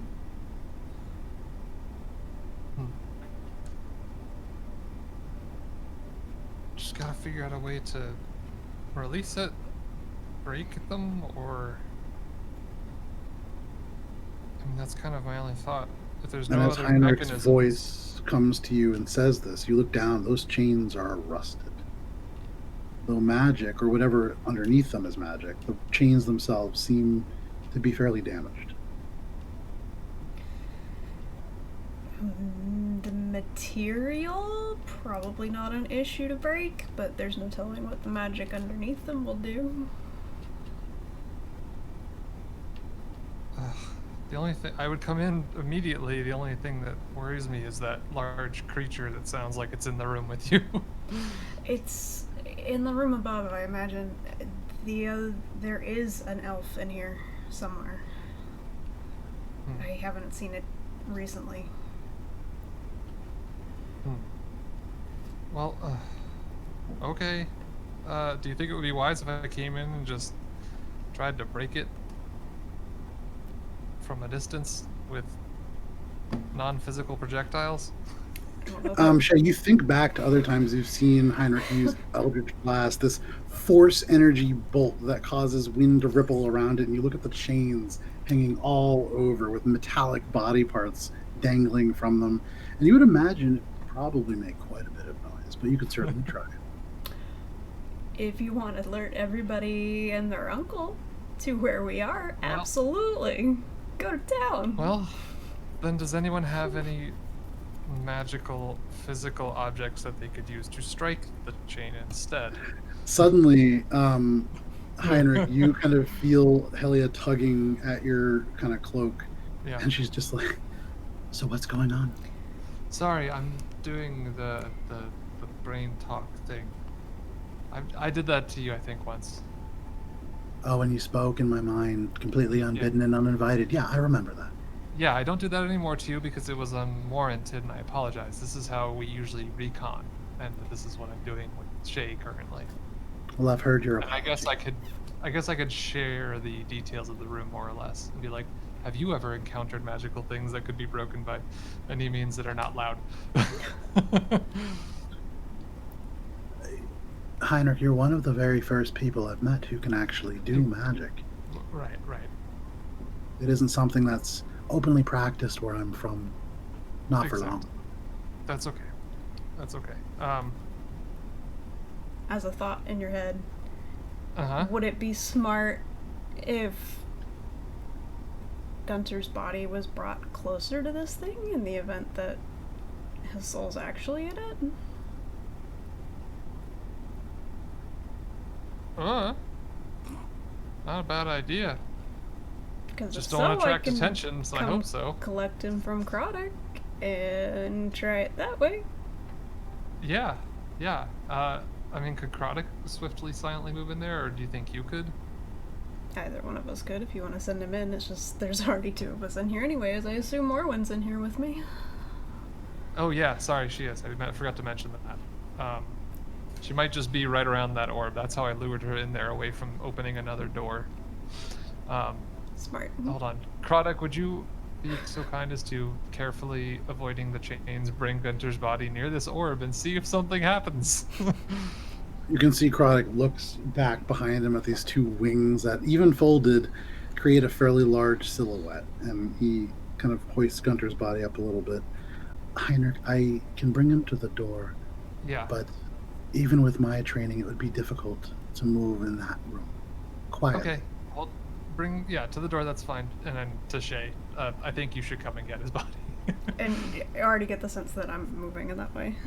Okay, Yeah. so you move, and I'll say without having to roll, because you've navigated this chain stretch before, you meet out the doorway. The doors open up a little bit, and there's a handoff of Gunter's body. Shae, what's your strength score? 14. Fuck. 14. Make a strength check, just for fun. Strength or athletics? Athletics. Well, that's excellent, because that makes it a 22. Gunter's heavy, but what you're able to do is really kind of engage your core and get him to a point. You have to carry him kind of like over both shoulders, So Gunter's head is kind of now not dangling; it's stiff, and he's pretty cold to the touch. But you get him over there. You have to kind of like bend his legs down a little bit to get them to be comfortable. But you get Gunter in that position. You guys. Do I Go ahead. see the door open? Yes, you would see the door open. Do I see the handoff of a particular dwarf? You see, Friend of mine? you see Gunter's slack face kind of just through the doorway as Krodok passes him through. You don't see Shae from this vantage point, but you would imagine Gunter is in there. You actually would see as Krodok moves him through, there's this like, as he bumps his head into the door, kind of puts Gunter back through. I'm gonna rush over to them and what are you doing? So are you going to rush over, or are you going to quietly... No, I'm gonna quietly, but I'm like... Okay. I'm getting to Shae, but like avoiding obvious. I'm not like touch everything. You quietly but quickly move through these chains, and you reach the doorway. You can see now Krodok just kind of withdrawing. He stops the door and just says, "Hi, Morwen," and the door shuts. Krodok is now over Shae's shoulders. Gunter. Sorry, Gunter. We have a stack of bodies. There we Left go, there we Krodok go. there. Switcheroo! It's like in Halo 3 where you stack on top of each other. Yeah, and then someone drops so a grenade I think and y'all fly. fair enough to say that I probably located Shae at this point then. Yes, you can see Shae now holding Gunter. What are you doing? Taking him closer to the crystal. Why? A little elf spirit's gonna try to get in that body. Got a better idea? To Shae. And What are I'm you saying to Shae? moving off. To Shae. You get closer to this orb, and you don't see any remnants of Gunter in it, although as you bring it closer, you can see the orb seems to almost push gently away, like a magnet going close to another of the same pole. Very gently, and as you get closer, it almost kind of, it doesn't seem to do it anymore. It's just a very slight reaction.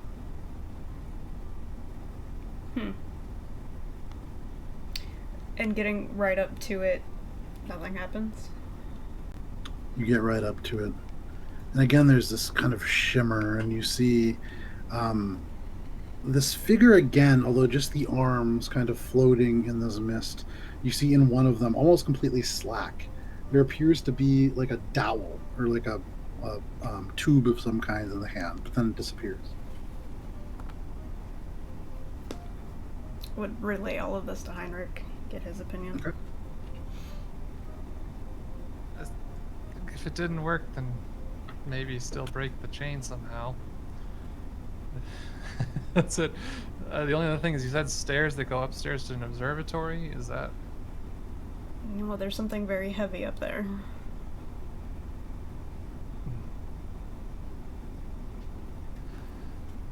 I mean, does Morwen have a... is one of her swords magical? I can't remember. No. Okay. I can break the chain. Just, yeah. If Let's that's just what you try want it. me to do.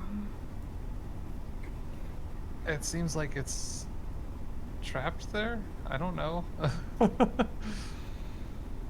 If not, then we need to move on, because that didn't work bringing Gunter's body there. We either leave this or we try something. What are you doing? Tell me what you want to do. Do it, just punch it. Cool. I'm going to very Punch it. carefully set Gunter down. Do not make a noise. And then I'm going to do my best to break the chains. Okay, so you slide Gunter down to the floor gently.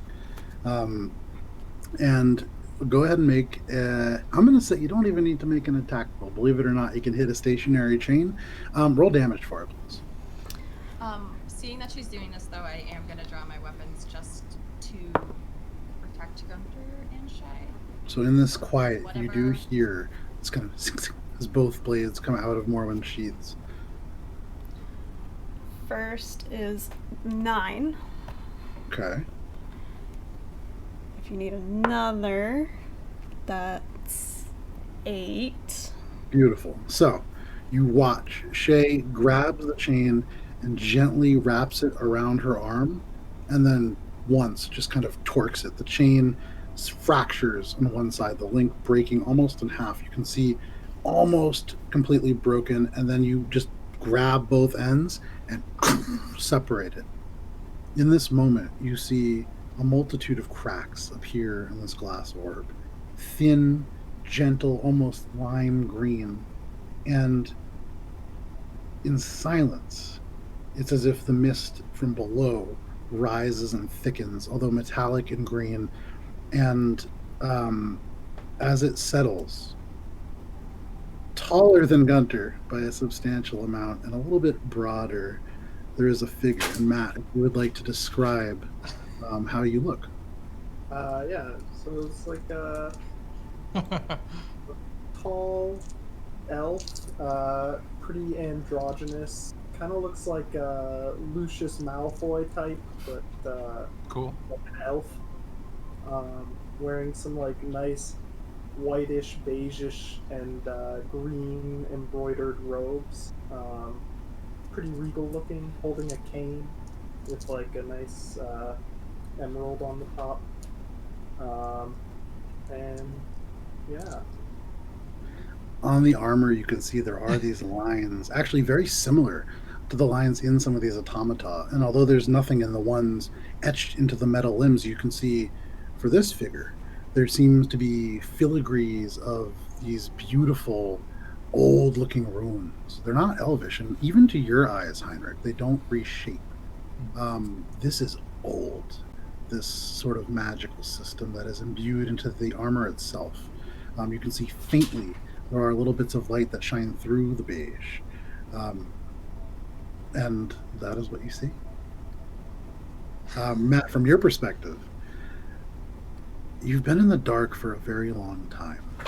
You remember touching something. You don't remember what. You vaguely remember that you weren't supposed to. You remember the excited feeling of reaching for it. And then nothing. And it felt like you were asleep. Just barely conscious. And for a while it was maddening. But suddenly there was light, and now you stand in this familiar space. It's weird. It's as if you've been here before. Where are you? There's a name in your mind, and you have an idea that it might be yours, but who are you? And you look around, you see in front of you, there is this human, brown hair, slight dappling to it, very kind of stern-looking features. She holds in her hand a crumbled chain. You can see wearing orange and blue. You see just a little bit beyond this tabaxi, black fur, red jacket, the sort of leather-studded armor. They're both regarding you. The tabaxi is armed. Hello. Can I help you? I turn around to Shae and I'm just like, wrong one, break another. And at this, you actually look down, Matt, and you can see there is a dead dwarf Oh my! face down on the ground. Quiet. Please don't hurt me. Not gonna hurt Can I you. also but just- hush.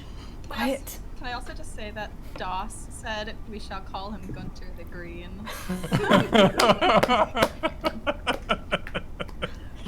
Just had to. Well mention done. That. Thank you, Doc. Continue.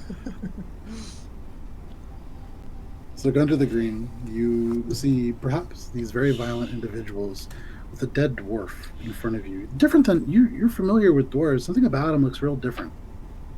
The hair, maybe it's a different color, platinum and blonde, despite the body looking kind of waxy and old.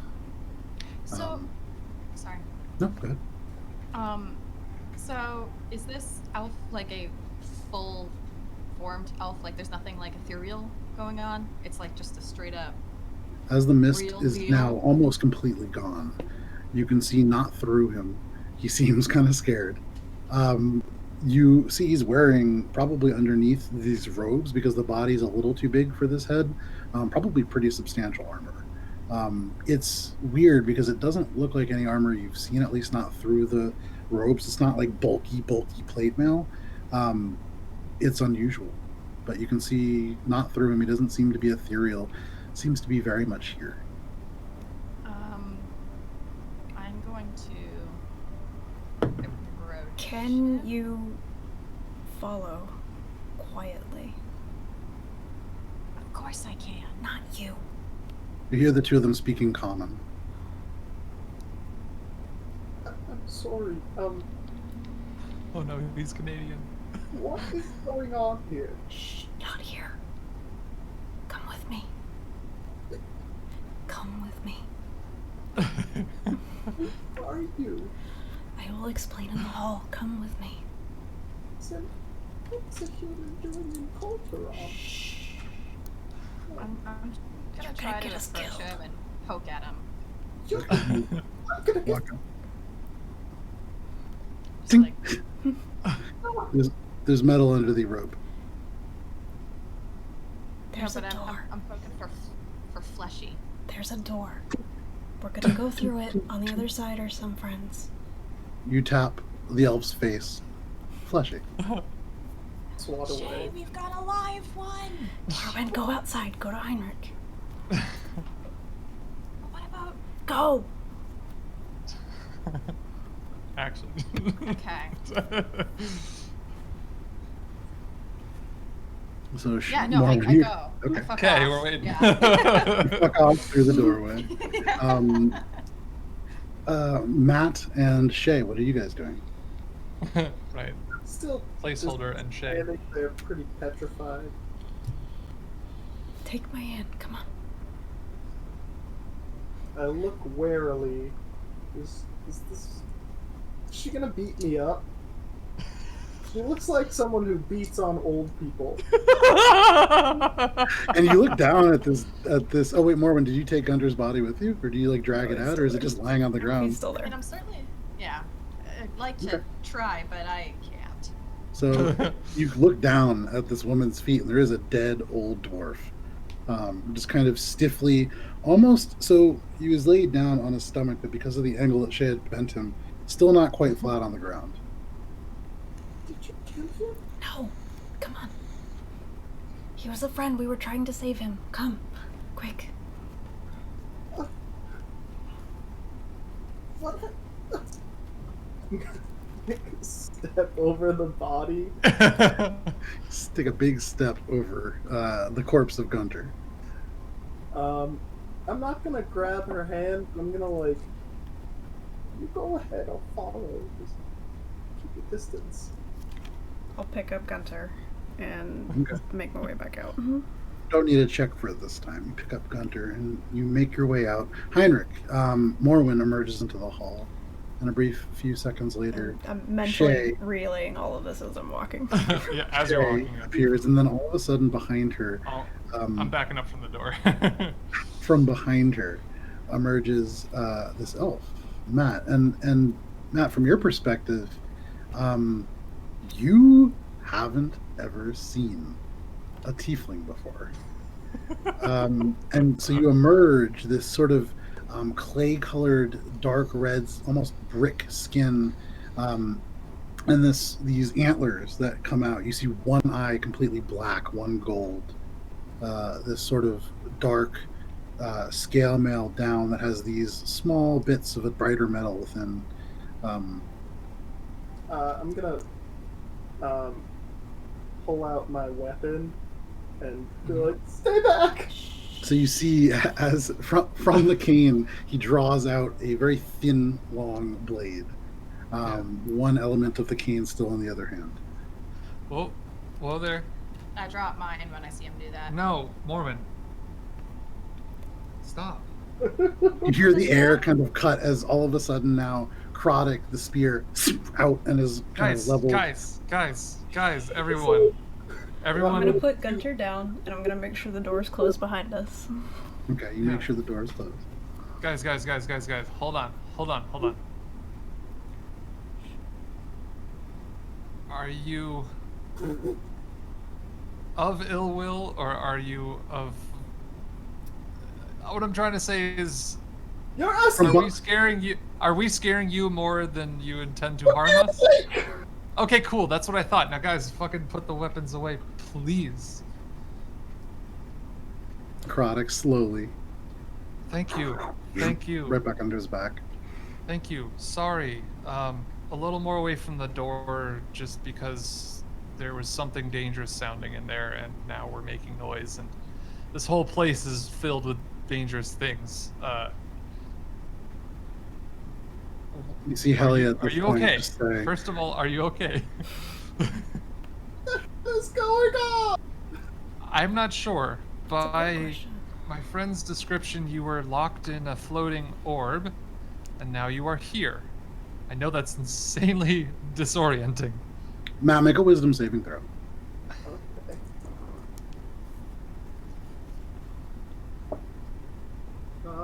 That's a 17. Okay, no worries. Actually, that's more than a 17. What is it? A 20. Okay. As Heinrich says this orb, suddenly there's this flash. It hits you like a bus. You remember reaching out. You remember this weird lock. You could almost see yourself in it, but it was just a little bit dirty. And you remember reaching towards it. And then that strike of vivid memory ends, and you're back where you were.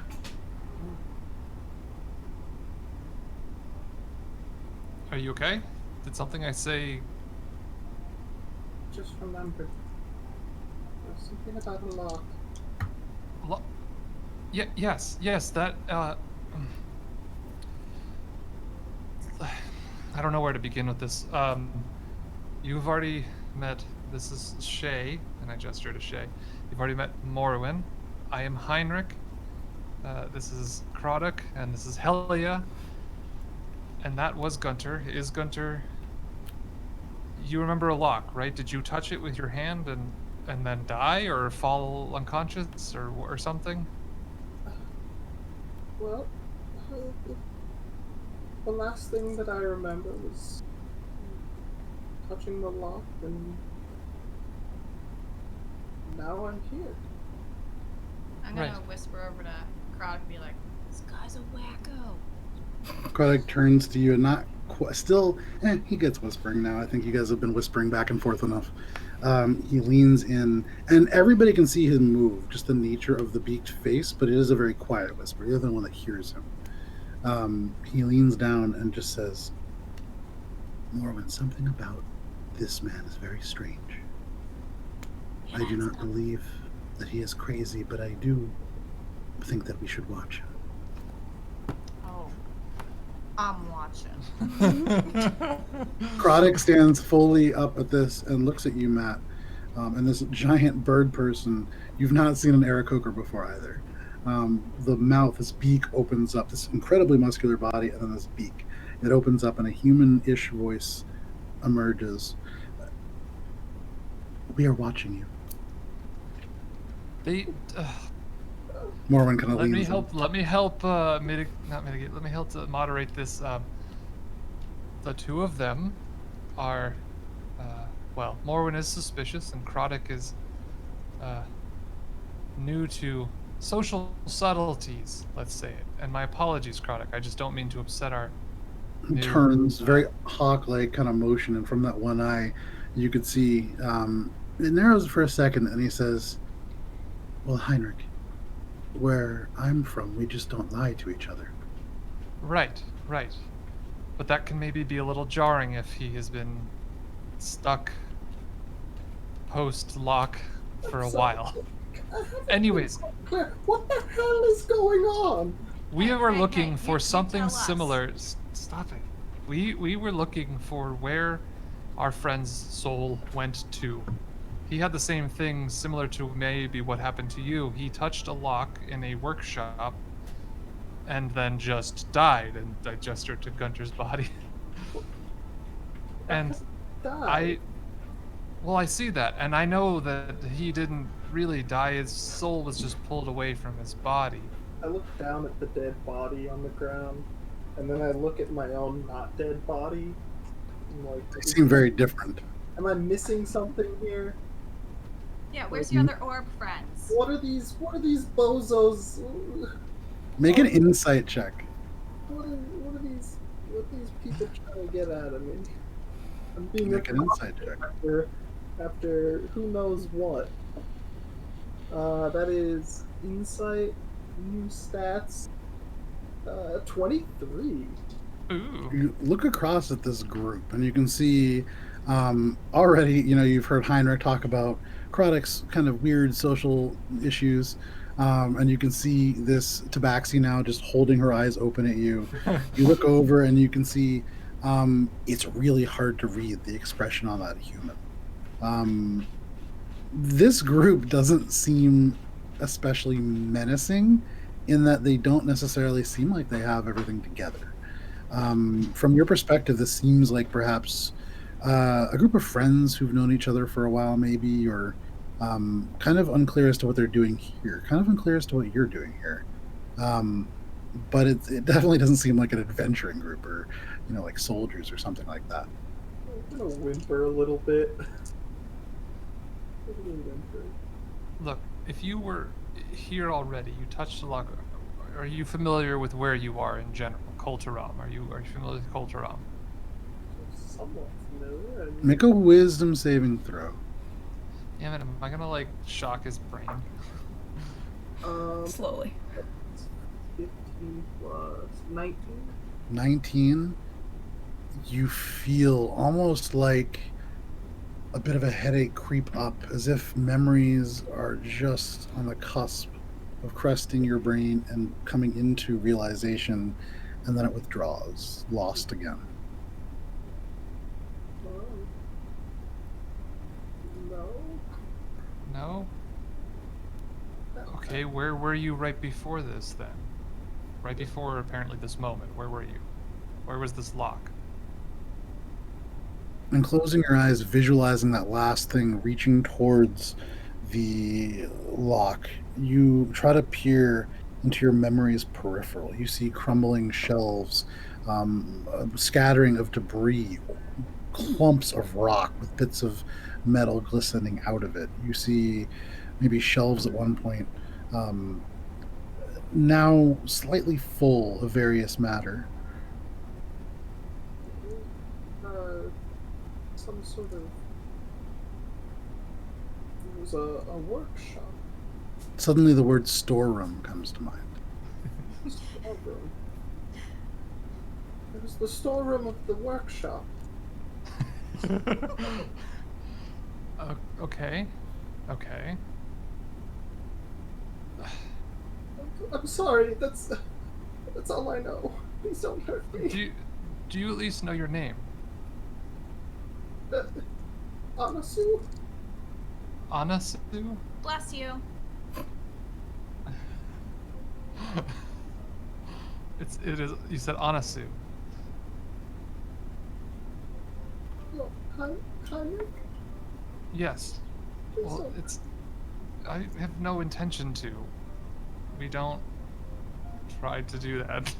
I have a question. Sure. Do I recognize Anasui as an elvish name word? Without even rolling, you recognize it as an elvish name. It doesn't mean anything. It's not, like Felicity in elvish, but it's an elvish name. Okay. Okay. Well, here. Let's do a little bit of trust building here. You see Helia now at this point kind of pipe up. Excuse me, I'm all for trust building. I think it's lovely when people can trust each other, but as Shae said, there is some kind of dangerous thing just beyond. Perhaps maybe not in the middle of a hallway, or perhaps we could. It's entirely up to you, but I'm going to find a different spot. How about the other door that you guys unlocked? Let's get away from here. And Do need to be maybe we moving can on still- fairly quickly if we can. Yeah. Maybe we can find Guntir's orb elsewhere. Heinrich, I haven't seen any kind of orb recession since we've been here, so I don't. No, not the orb recession. The thing that our friend. I'm so sorry. I'm terrible at names, both in real life and in this game.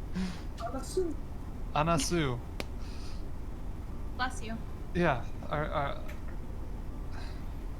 Anasui was seemingly trapped in one. I'm not sure, maybe, I don't know.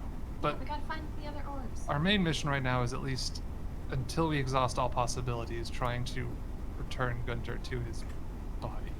And again, you look down, Anasu, at this body, and you can see it's certainly dead. Oh. I'm sorry. Although, looking at it, something begins to kind of itch at your mind. There's something that you know about what's happening here, back within the recesses of this sort of murk that seems to be within your memory. You don't know what, but there is something about this, something that you know.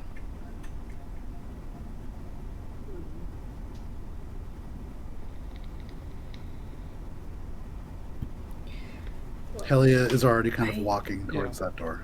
I feel like hate to be the voice of dissent, but we do need to press on. If the other members previously of my order beat us to the terrace, it is not going to end well. Right. Well, Krodok picks Guntir up. yeah. Already, you know, Someone he get looks at Guntir Morwen and and let's go to the door. Let's go to the other Yeah. door that you guys unlocked. You guys make your way towards that door. You get to the door, pushing it open. Actually, Helia pushing it open first. And you can see in front of you there is a fairly long passage. Only about 10 feet before it widens into a room, in fact. You can see a desk covered in dust in front, a chair overturned behind it. You can see beyond that bars, cells. You can see skeletal arms still draped in cloth reaching out, some grabbing the bars, some kind of slack. And because it is 10:22, that is where we're going to take our break. So thank you guys so much for everybody who's tuned in so far. It's been pretty busy. Thank you, Mama Pajama, for the subscription. Thank you, everybody who's followed along. We're at 296 followers, which is super cool. So, you know, at 300, we have some things that we're going to do. But we're going to take a short break. It is 10:22. We'll be back at 10:32. We'll see you then.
Welcome back to Adventures in Alberon.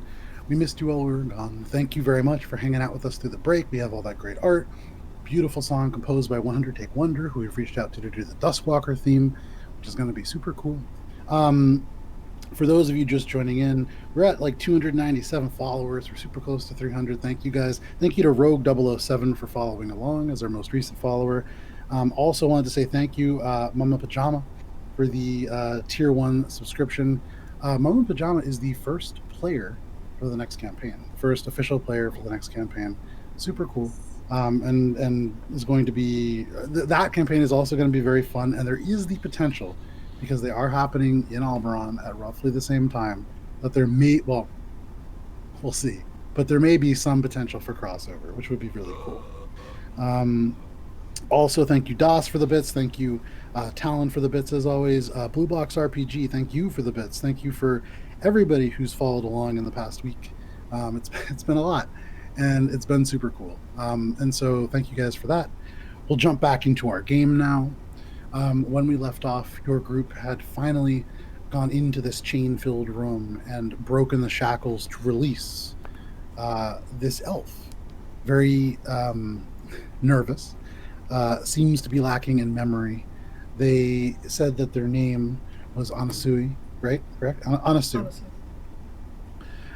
They wield this sort of cane sword and are clad in these almost beige robes with green sort of embroidery.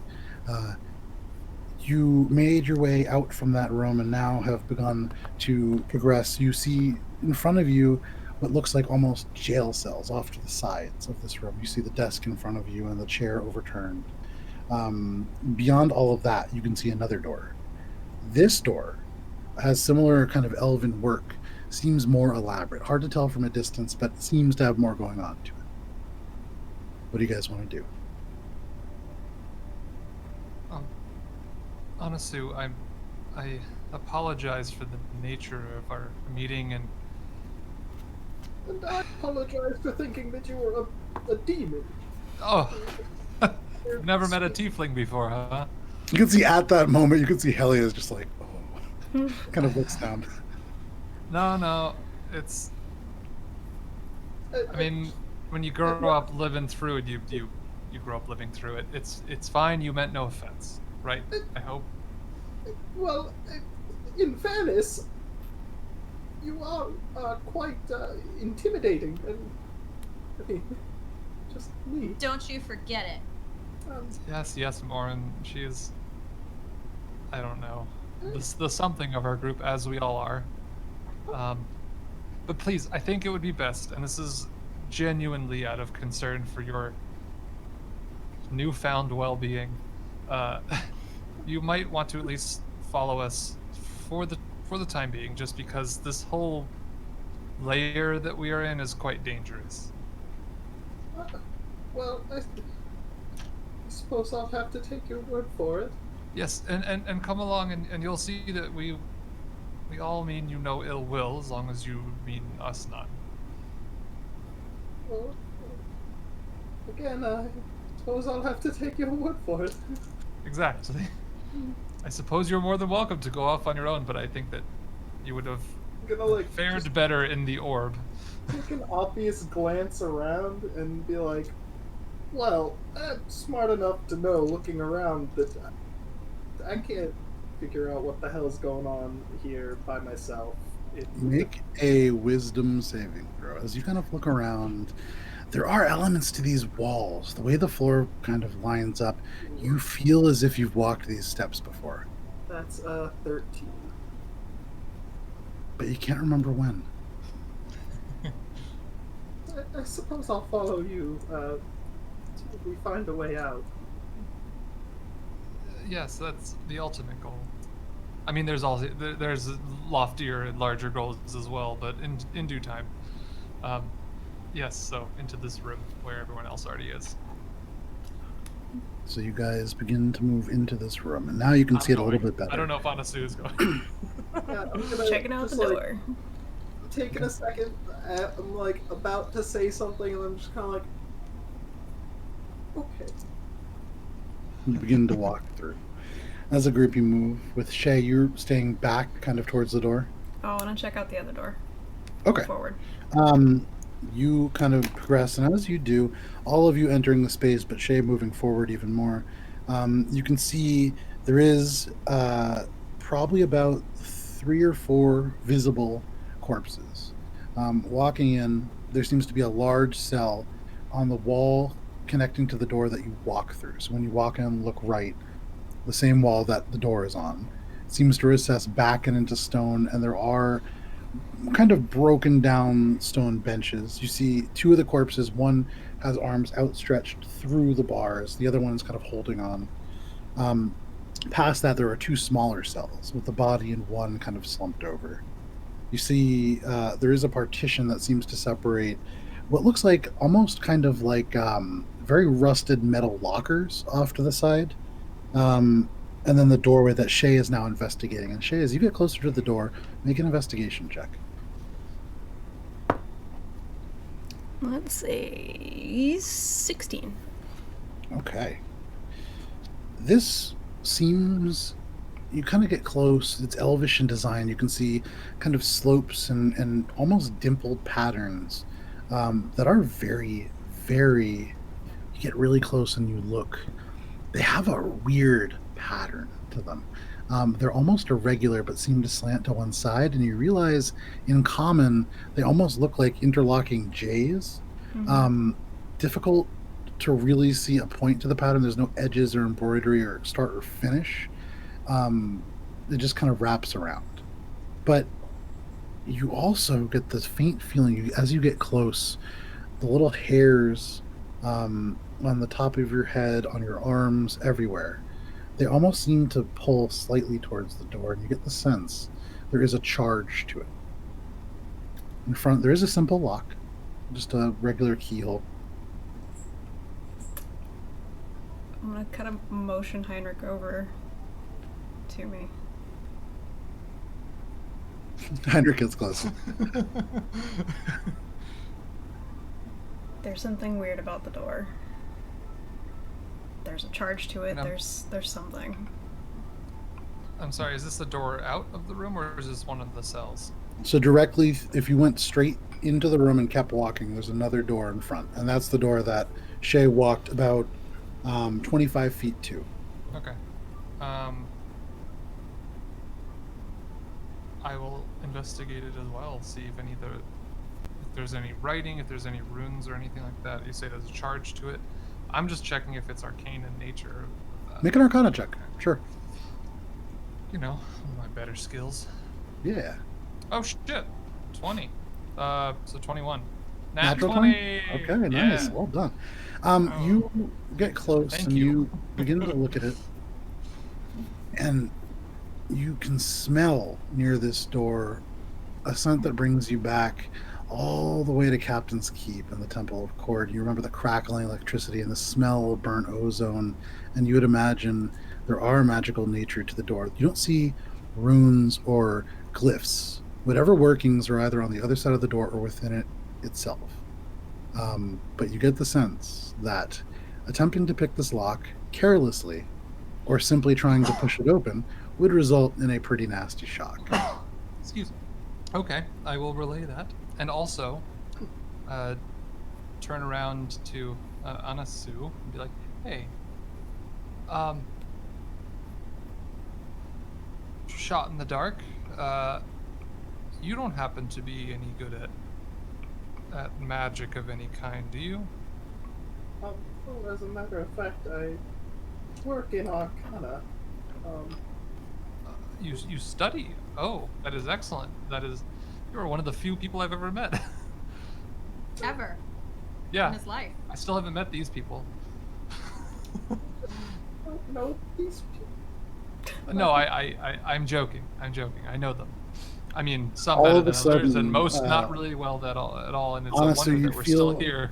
a strong hand on your shoulder, Anasui.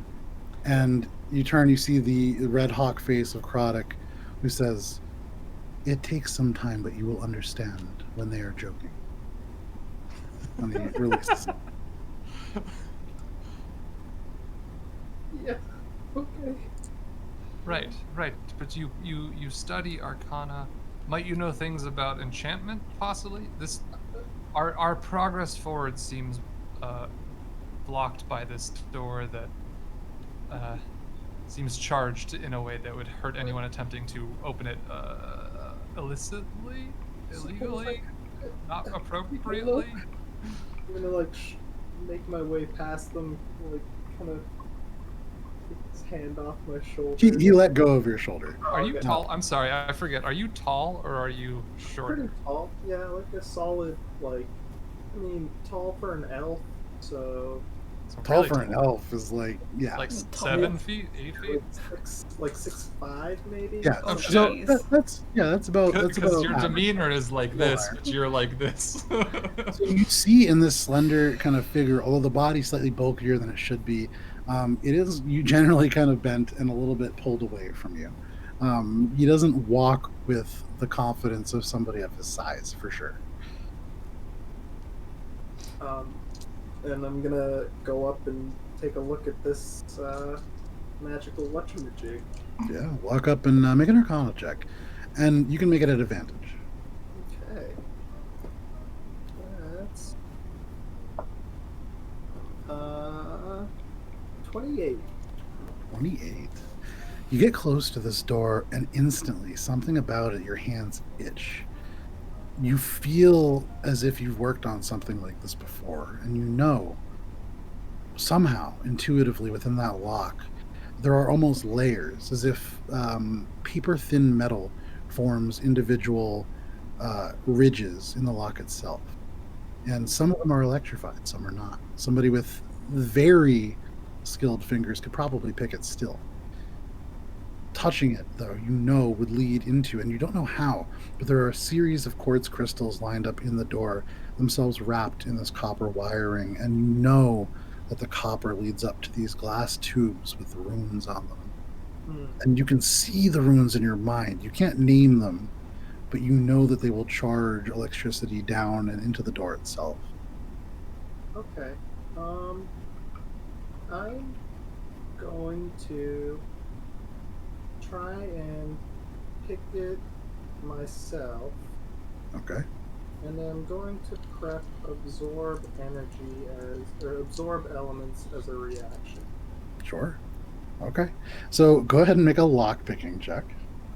I'm gonna watch him and Oh. judge his lock pickings. You already said you were also always watching it.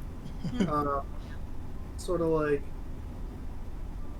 rub my fingers together before I do it, and like go up and guidance.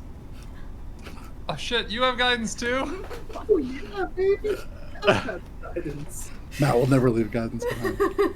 No, of course not. 'Cause that just made my that just made it a 20. All right, not bad. One second here. Okay, so you get close. Your hand's a little shaky because you are nervous. There are these people around you.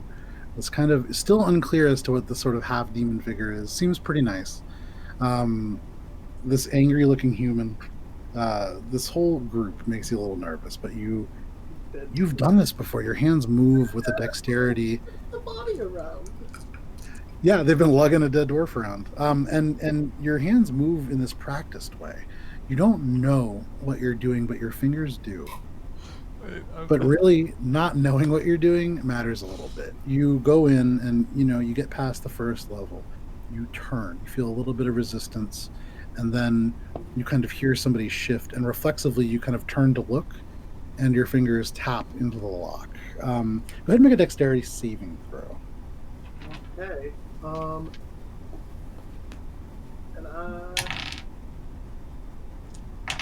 we're gonna use Flash of Genius At who? on myself. Okay. Add +5 to the save. Wow. That's a 15. 15. Okay. Wow. You take 21 points of lightning damage, halved to 10. As you touch, I get- there's this like. Elements. So yeah, you get the effects of absorb elements. But if I remember correctly, what is it? You The spell captures some of the incoming energy, lessening its effect on you and storing it for your next melee attack.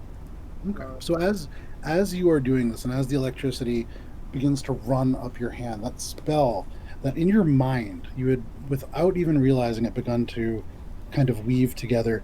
For all the rest of you, you can see beneath this beige, almost these lines of light illuminate, faint green.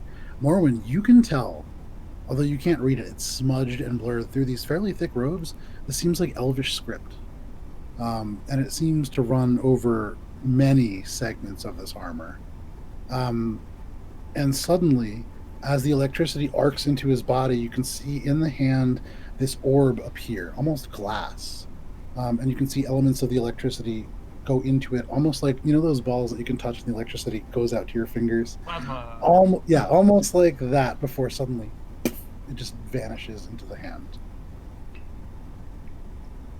But yes, you can see a little bit of smoke rising off of it, and it did hurt. The door is still locked. 21 points. 21 points halved to 10.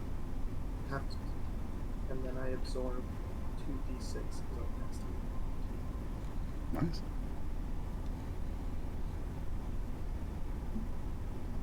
Are you okay? Oh. Sorry, I really didn't mean to put you in harm's way. I just thought. I suppose it's fine. I think it's unlocked now.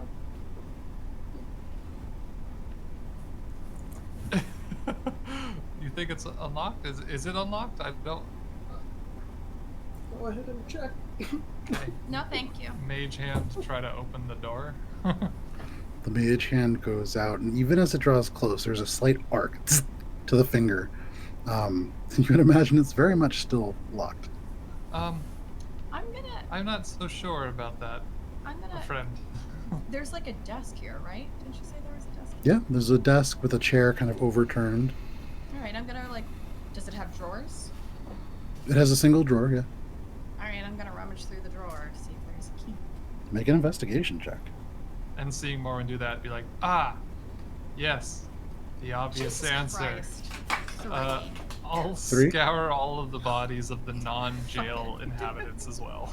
Okay, so Heinrich, make an investigation check and hold on to it for a second. Yeah, of course. Morwen, you take the door out, and dust, first of all, kind of sprays out little bits of kind of splintered, petrified wood, and out of it, ting, ting, ting, ting, single key falls. Small, too small for the door in front, but the right size for a jail cell. I take it. You take the key. Heinrich, what was your investigation check? 20. With a 22. 22. Okay. Yeah. You begin to move around. You look at the bodies that are in these cells, the hands outstretched.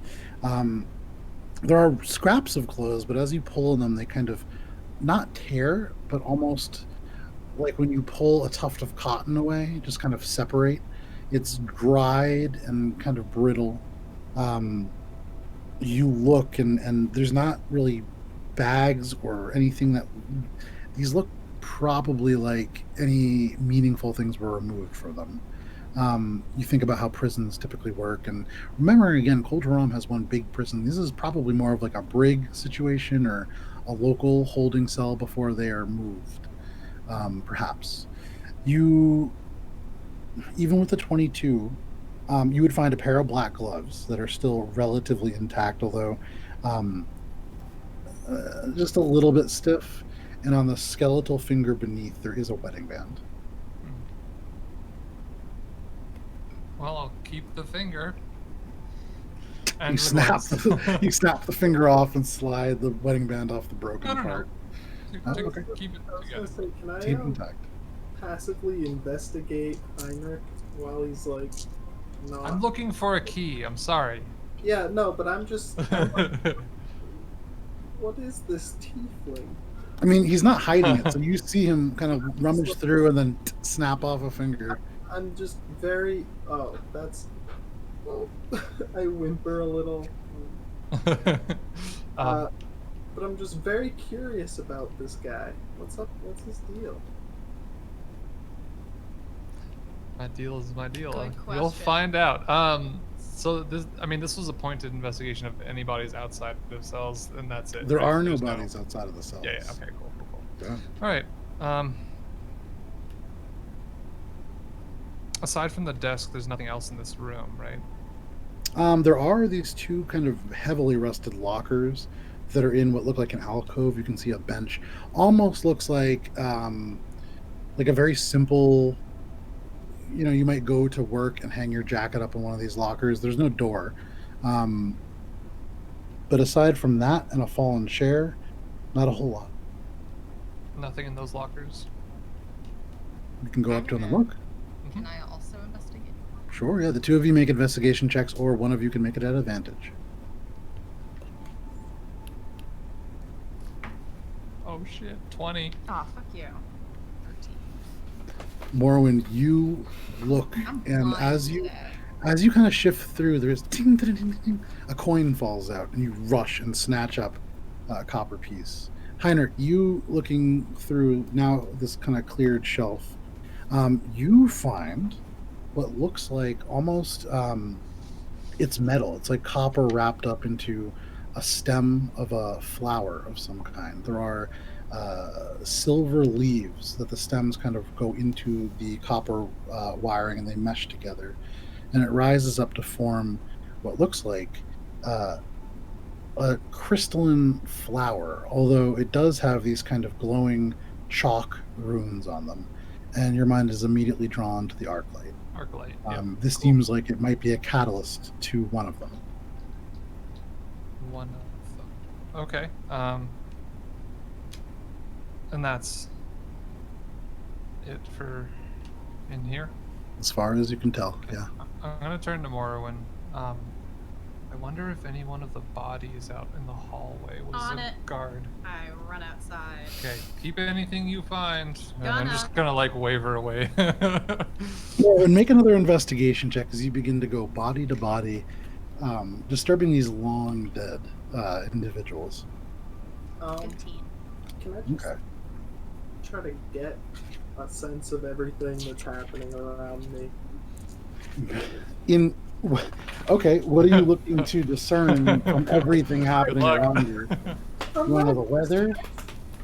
I'm seeing a bird person carrying a dead dwarf. Not demon-looking person rummaging through things and breaking off fingers. And I see Tabaxi. You, to be fair, also wouldn't really know what a tabaxi is. A cat person, a bird person. Yeah, I see Nadine. a lot of foreign creatures who were initially quite menacing and a pretty angry, still-looking human. Pretty on edge right now. Just trying to figure it all out. What sort of hell have I just found myself in? You look from one of them to the other, and the thing that you notice most that really stands out to you, I mean, none of them seem worried about each other. And in that, at least, you would imagine, this isn't a group of escaped criminals or, people like mindlessly ransacking. I mean, you watch Heinrich carefully consider these fingers before cracking one off. But it's hard to tell. I mean, you don't even really know where you're from. Trying to discern what these people are doing, very hard. Morwen, as you dart out and kind of begin to look bodies through bodies, not all of them are very well dressed. Many of the belongings have crumbled. But here and there you do find things. You find on one of the bodies, the one closest to the lift that had those leather, crafting leathers, the leather actually cracked with age. You find 13 copper pieces, and this simple but elegant silver bracelet that seems to have an 8 pleated braid, 8 individual silver strands that make this sort of braid around. And you find an oily rag. You kind of continue, there are a few more bodies, but one of the ones in the hallway leading up to those double doors, you can see another dwarf wearing this like very simple set of trousers and a fine but very, very deep blue shirt that's kind of faded at this point and covered in dust. You can see there seems to be a leather pouch, and kind of clipping it open, the top actually crumbles off, but there are 7 more copper pieces and what look like a set of bent playing cards, old playing cards. You go through more of the bodies, but with the 15, it's really kind of all you find. Okay. You see Helia at this point look at you, Heinrich, and she kind of says, Heinrich, I know you're trying not really to use that candle for very many things, but Yeah, I was trying to wait until we were a little closer to where I felt was above the lock, which is where I saw the line go to, which is where we'll find Guntir's soul. But I think you're right. If this is an impasse, then this is a way around it. I'm gonna, overhearing this, cast See Invisibility. yeah, okay. What's the range on that? It doesn't say. I think it's just my vision. Your vision? Okay. Yeah, but I can You see cast, the ethereal. and you do kind of suddenly see this dim purple thread that seems to be almost tied into the back of this dwarf, this corpse on the ground. It pulses as if it has a very faint heartbeat.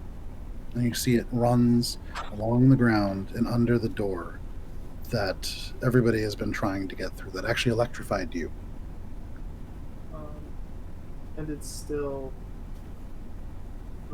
okay. So it's still locked, right? Mm-hmm. From what Heinrich said, you would imagine, yes. I guess I'm gonna go up again and dispel magic to try and unlock it. What level are you casting Dispel Magic at?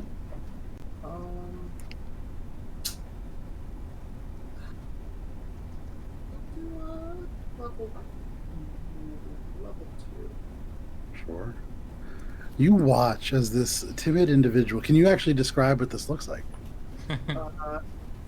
Yeah, I guess for this one I would probably walk up and my arm that I go to like touch the lock would start to glow underneath the robes.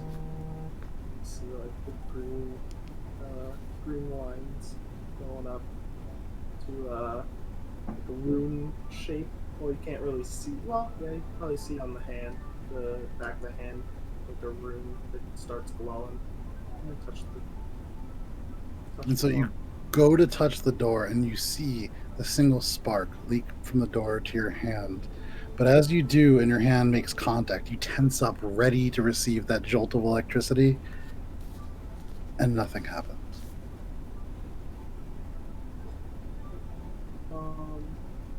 You kind of drop your hand a little bit and you gently tap where the lock is. Nothing happens. And you feel as if you've dispelled whatever magic had initially electrified you. Okay. Nice. Is anyone adept at lock picking?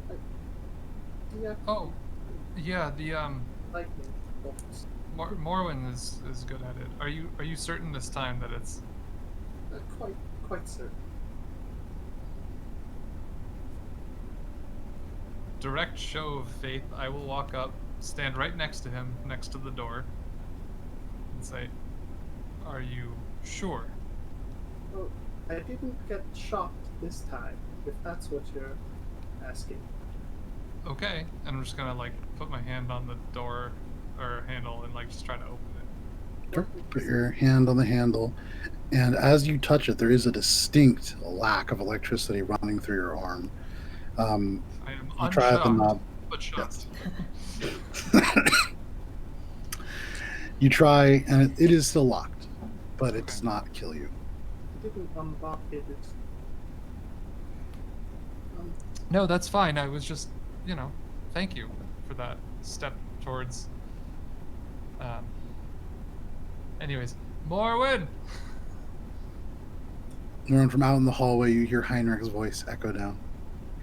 Interestingly, Morwen, Make a perception check.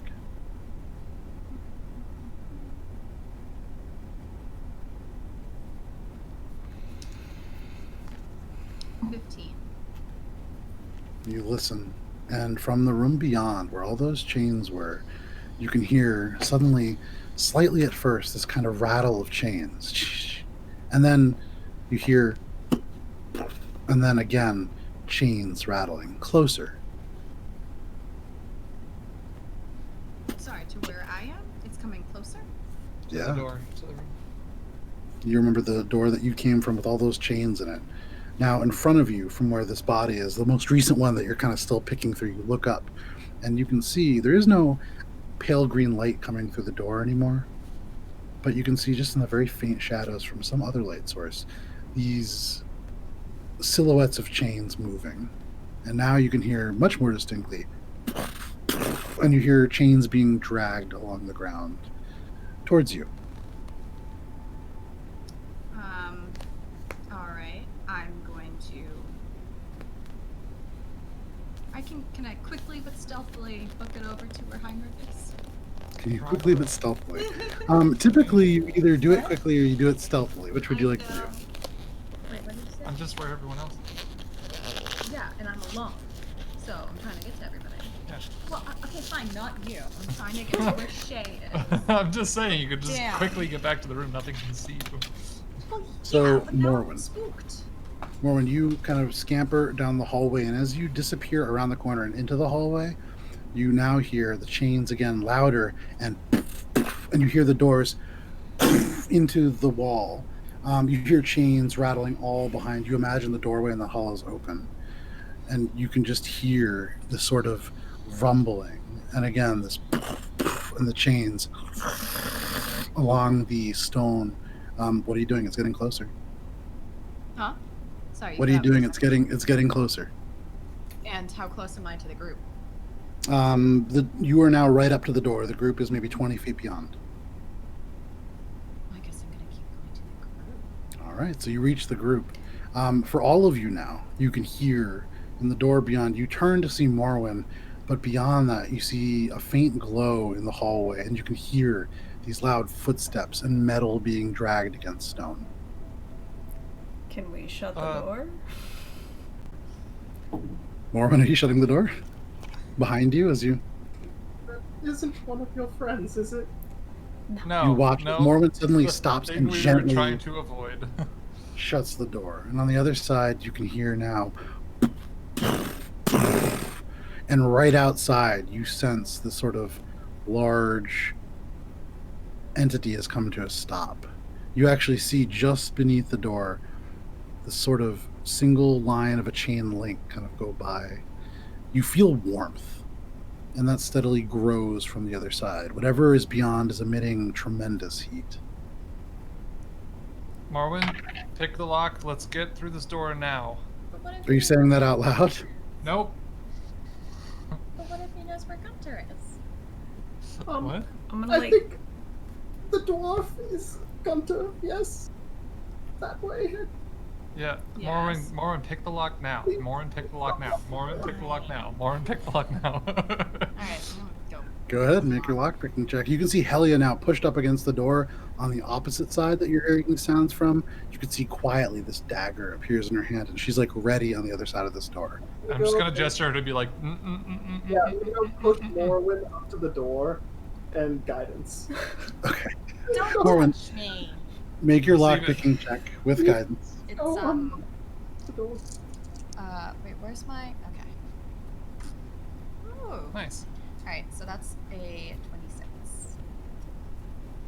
You quickly rush over. You can now see from the door that you came from that slight handle shift ever so slightly, something brushing against it.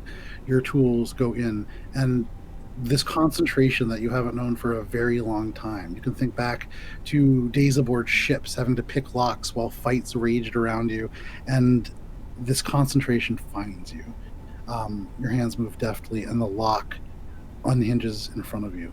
This door swings open, and as it does, how long does the invisibility last for? I believe it's immediate. Okay. 1 If it is hour. An hour. From your perspective, your very panicked perspective, suddenly you can see, as if from around the corner, that line, that purple line, dissolves. Little elements of the purple just seeming to drift into the air, and suddenly you watch as Gunter's body from Krodik's shoulder begins to have this almost purple appearance and then drift into vapor. And you can see around the hallway.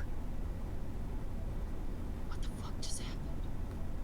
You can see Krodik now just looking and turns and immediately, very quickly, also follows that fog around the corner. Yeah, I mean, what are you guys chasing doing? it. Yeah, Chasing going, it. following. Chasing? Yep. Wait, if it's possible, pick up any of Gunter's stuff. Gunter's throw it stuff in is my bag. gone. Gunter's stuff is gone. The whole Everything stuff that is was gone. Okay. everything Okay. that was on Gunter's person. Cool, is cool, cool. gone. That makes it easier then. Chasing it. Even his like giant neck, the necklace. The from gold, the giant- gold chain necklace that like. You all run. It's like bandoliered over him. You Yeah. all run around this corner. Interesting to note, as you run, you get to what is like a T intersection to the right. There is a large door, huge. This is a vault. You can see there is a massive sort of ring. There's a dial in the middle, very classic kind of combination lock. To the left, what draws your attention immediately, Heinrich, is this purple glass sphere. Looks brittle, filled with this metallic purple sort of mist. There are chains holding it to the walls. You can see in this space, light is being shed from it. And you see in the mist, for just a second, this old dwarven face before That's it flashes where back I'm into going. the mist. Who is the last person to come into this hallway? I was right next to it with Anasui, so I feel like the two of us would first. I'm going to guess And Shae. Morwen, all three of us. But then Shae's fast. Because I was like pushing Morwen behind, and then I was probably just like bursting through the doors. And... Shae, you get to the door. You're the last person through. Your hand, are you going to close it behind you? Yes. So your hand goes to the knob. You get it almost all the way shut, but you pause for just a second. The other door that Morwen has shut, you can see that handle slowly descend before the door flies open and into the rock. And you see in front of you this large automata, although much bigger than the ones that you've seen, standing about 9 feet tall, perhaps. You can see hunched over, bulky, there is faded red rags that cover parts, so the bronze still shows through. But covering this individual are these rust-covered chains. They're wrapped around the arms. They're wrapped around the legs, the torso. This creature is very heavily rusted and corroded.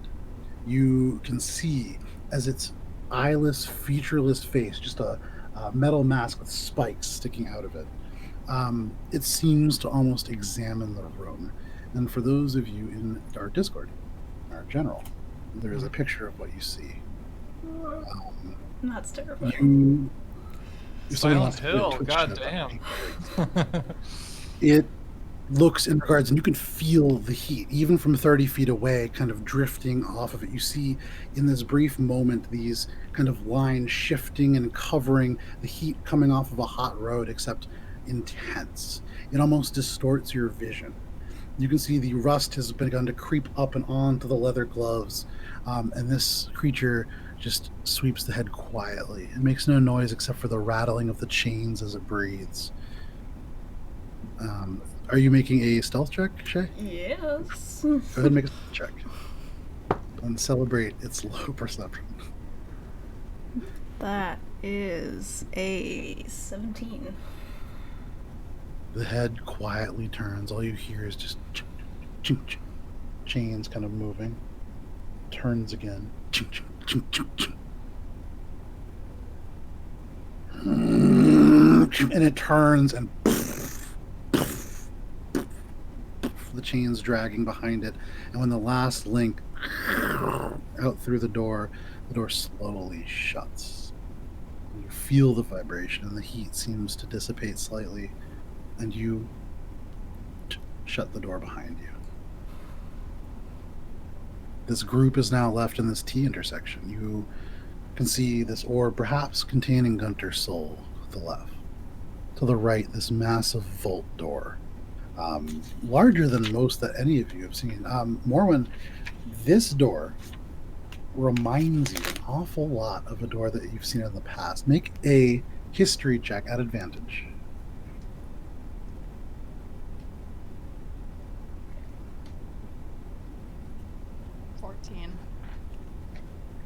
The Dungannon Port Authority that sort of monitors the various cargo. You've paid off a lot of the Dungannon Port Authority in your time. You've tried to bribe others that were a little bit more upstanding in their duties, and you ended up in the brig on probably more than one occasion. Across from it, almost taunting, there was a very similar door to this. And you remember the few times that you were caught and they managed to find what you had stolen, it vanished into that vault. And looking at this vault, you realize something like this, there's probably something pretty good behind it. Wow. I'm still going towards Gunter's I am the too. purple orb, but Okay. I'm pointedly still. If you're trying to see what I would choose, it is still Gunter. So in your mind, you consciously make the choice to walk towards Gunter. Everybody going in that way? I'm still like, just gonna ignore the Shae, what are you doing? thing coming after us. It's I'm not. gonna- You see Heinrich Is and it? Morwen and Krodok now moving towards Gunter's sphere. And as you guys get close, you feel there is a slight Gunter's wind. sphere. There's a slight wind. Does it smell? Where is Anasui in this? Anasui, so right now it's just you, Anasui, and Helia. Helia, you can see there is a genuine look on her face. Her eyes look towards the group, and you can see her feet point in that direction. But she looks back at this vault, and you can see almost Morwen like the eyes that gleam. Gonna put a hand on her shoulder real fast and just Okay. wait. You can see she like closes her eyes for a second and just kind of shakes her head. You're right. We'll see what this is. Maybe another trap, and then figure out what's beyond this. Maybe it can help us with this dragon. Hopefully. And honestly, you hear this.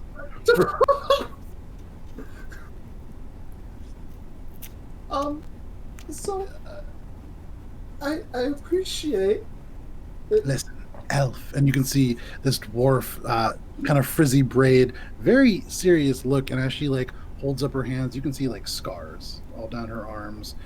You see actually underneath one of the gloves, there is elements of like a very dark blue tattoo that you can't really get the full sense of. But she looks pretty tough, and she holds out a hand and she says, "You need to be quiet." Yes, of course. But I did hear you mention a dragon. Yeah, but he's not here, is he? So just Yes, there's a dragon. It's new to me. And frankly, that is terrifying. And this is terrifying. So, I think that I'm doing a pretty good job of staying calm. You're doing listen. a fantastic job. Information if possible. I think we just need to get going. Shae makes a good point. We can deal with this in a moment, but we need to help they need to help their friend. In the hole. That's where we That's found you. Similar to where you were. Same The state. you guys actually can't hear this because you are already Oh, walking. sorry, we're far ahead. Okay, cool. Like probably 30 feet Nice. away, but yeah. Where you were. Broke you out of the same thing.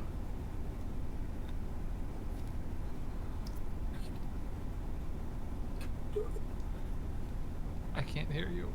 You're going quiet now. You're very quiet. You can see Helia kind of look, finally, one last look at the vault, and then she turns and begins walking towards the rest of the group. She turns and looks at you, Anasui. You know, I just met these people not too long ago also. They haven't stabbed me in my back yet. It's very comforting to hear. Thank you. But I can tell you something.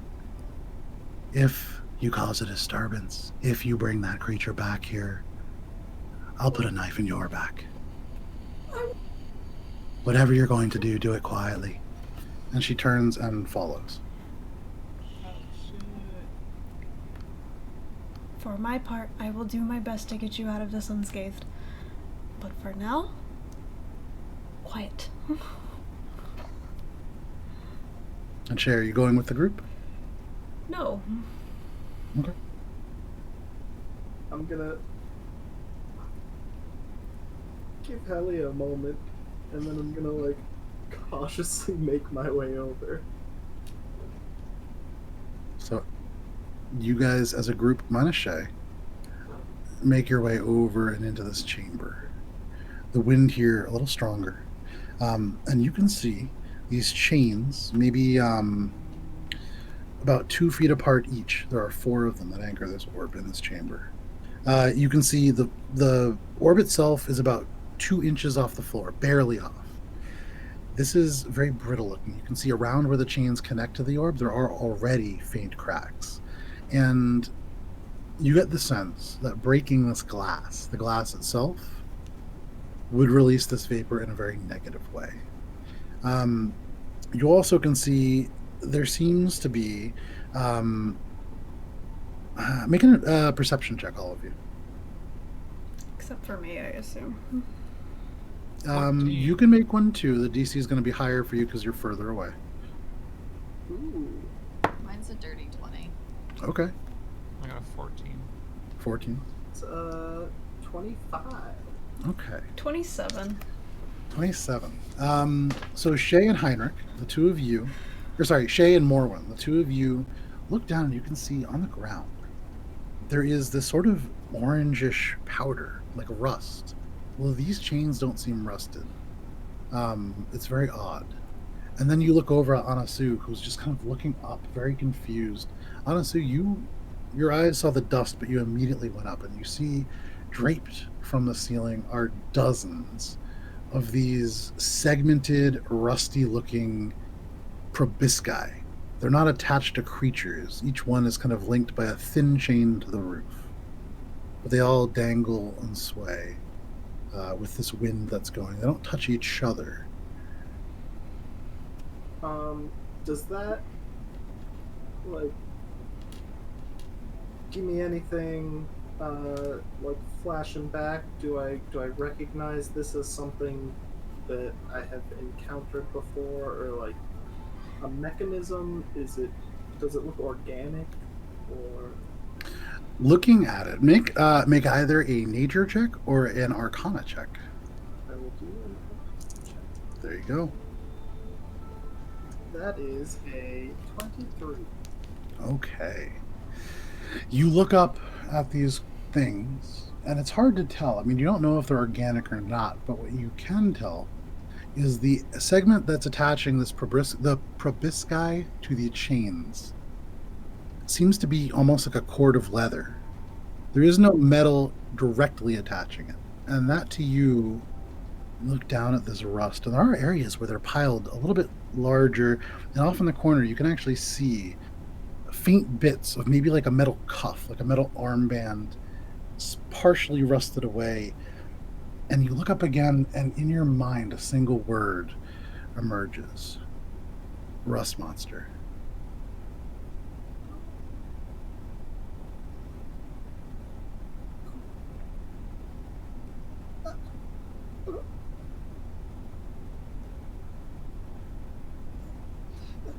I'm just gonna like hold up a finger and then tap my temple and then point at his and just use message and say, what is it?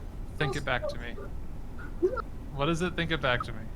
And in your head you just hear rust monster, rust monster, rust monster, still squeaky and high, even in his mind. And you look up, and now Heinrich, you especially. You remember, a long time ago, making your way through and trying to find the Undercity. There was a moment where you had caught a glimpse of a glint in a cave. Elements of gold, elements of silver, elements of bronze, all surrounded by rust. And you remember kind of smelling a very similar smell and looking up. You've heard of rust monsters before, and these look like they could be the sort of antenna that are supposed to exist on top of these monsters. And you look and you see these chains, and you would imagine there is a mechanism somewhere that would lower them. Would that destroy the orb? Probably not. You look at the orb, I'd say seems to be made of glass. probably. Cool. I'm just gonna... Okay. Messaging still. Maybe if there's somewhere in this room that would lower that, we could safely remove the chain connecting this orb. Does that make any sense whatsoever given the construct I'm looking at? I would say, Or make an insight check. my initial reaction is, why would you want to lower that? Yes. Well, not while you're near it. No, but then if you're Natural removing rust- 20.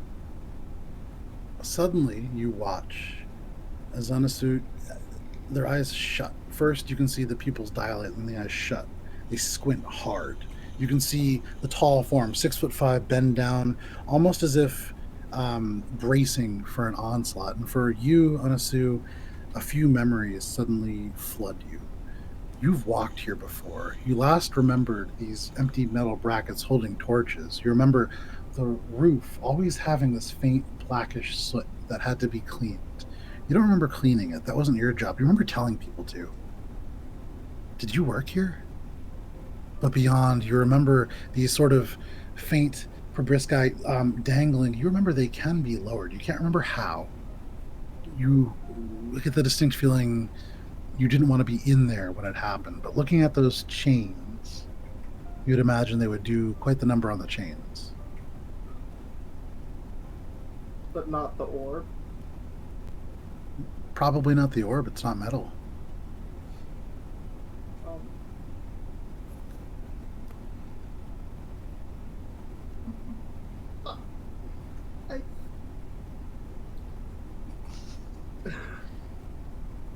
I think You still see the elf's lips moving, but it is thought in your head. I think back. It takes some getting used to. I'm sorry.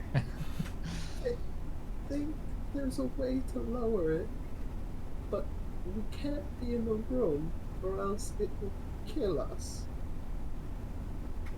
Okay. Is this way to lower it in the room by some really stupid design, or is it outside of the room? Or above the room? I hope it's not in the room, because whoever designed it should have thought that through, but... Well, let's look around for anything, and maybe... They were going to go back that way as well.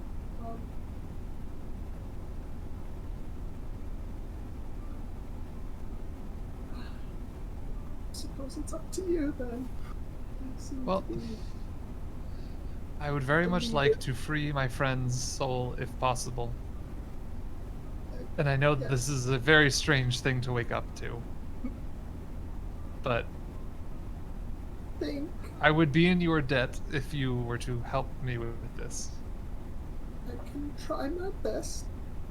Suddenly, Heinrich, you feel Krodik's hand firm on your shoulder and almost kind of pushes you forward for a second, and you hear his voice. He's looking straight ahead at the orb.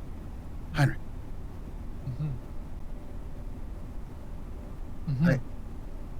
I think. And he looks down at Guntir's corpse and then back at the orb. What corpse? Where did you leave Guntir? What do you mean, where did we leave him? He evaporated. Oh, he evaporated. Right, sorry. Yeah, because that whole chain of events happened. You look at this orb and you can kind of see he looks down, looks up, looks to the orb, seems to be trying to clear his eyes a little bit or his mind. I think think I saw Guntir. And looking back, you can just see swirling purple mist, but Yeah. Yes. I think this is a similar situation to where we found Anasui, but Gunter's in this one. It seems that this jail cell is not only for corporeal forms.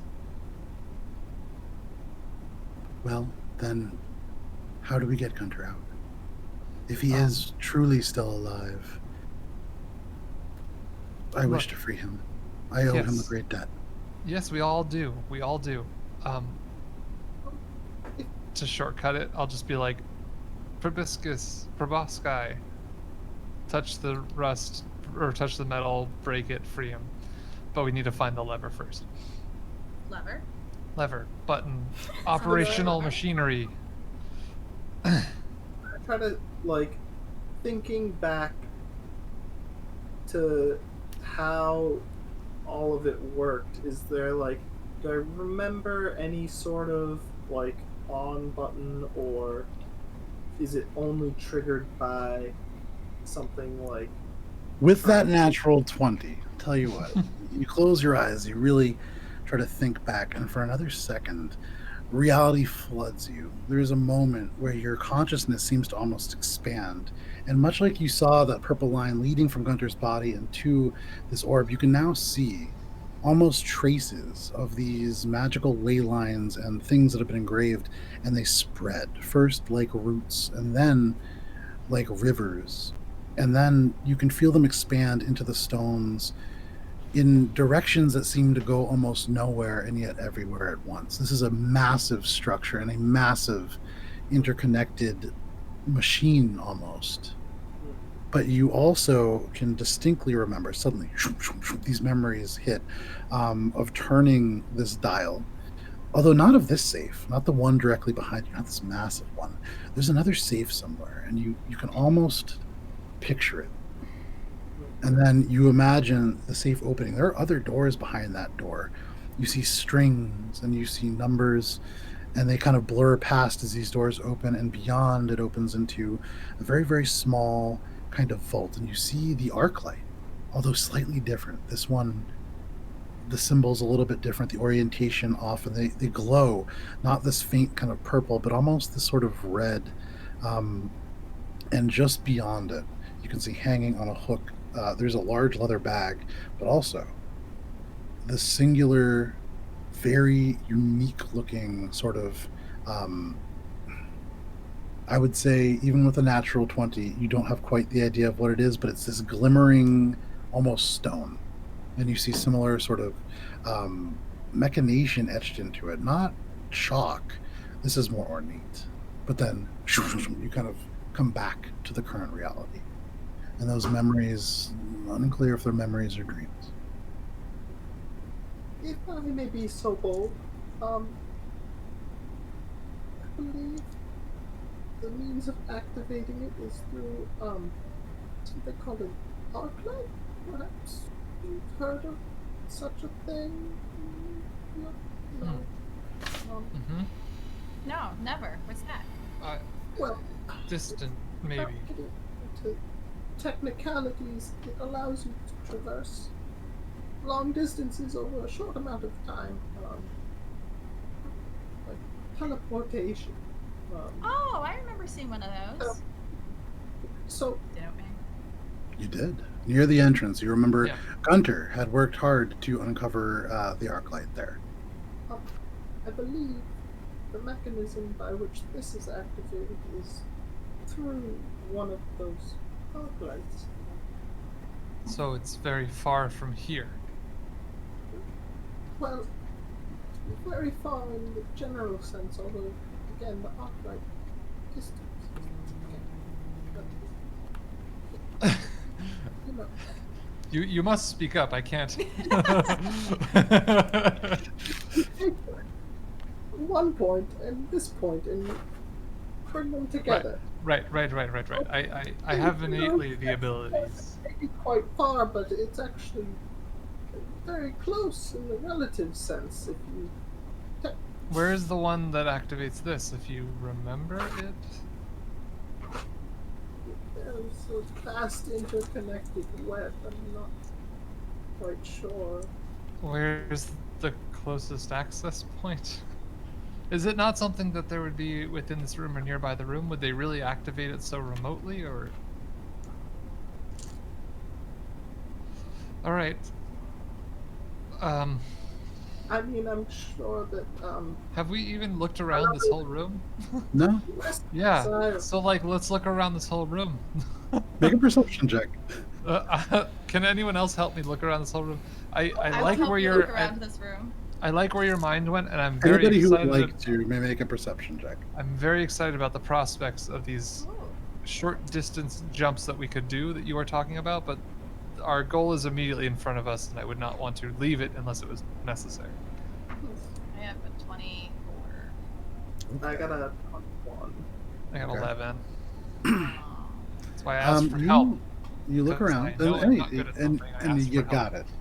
As a group, you look around and you kind of examine the room, and almost at once, all of the faces except for Heinrich's look up. And Heinrich, you kind of I see just everybody look at my looking up, and yeah, you're looking down and kind of like kicking at the dust, and then you see everybody else looking up, and you look up, and you can see above. It looks almost like a grate, but it's not. It's very, very shallow. You can almost feel how shallow it is, Anasui. You can see it's a very fine grate, almost a mesh, really. And there is like a faint, almost cloth in front of it. And then you get the weird feeling, almost like it's listening to you. But for the rest of you, you just see this odd kind of mesh, almost like a very, very faint dome.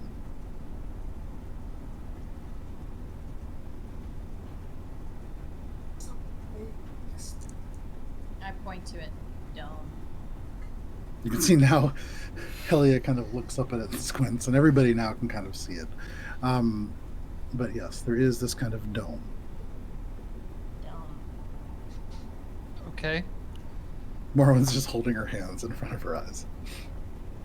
Well, That's how I see better. Yeah. is this dome related to opening up? Someone may be listening. Boink. Would it be possible, you seem to know a fair amount, would it be possible for me to just retrieve one of these probosci and just poke the chains to free it? Would it be possible to just go grab one and not have to activate it and just like squish? They're about 10 feet up, and they're tied with what looks like maybe an ancient canvas or leather that's pretty brittle. You would imagine, I mean, yeah, probably could. Cool. How long has this been? All told, Maybe since they went in there. all told, starting when? Since they went into the room. All of them. Probably about 10 minutes. Cool. Gonna walk in and quietly. What's taking so long?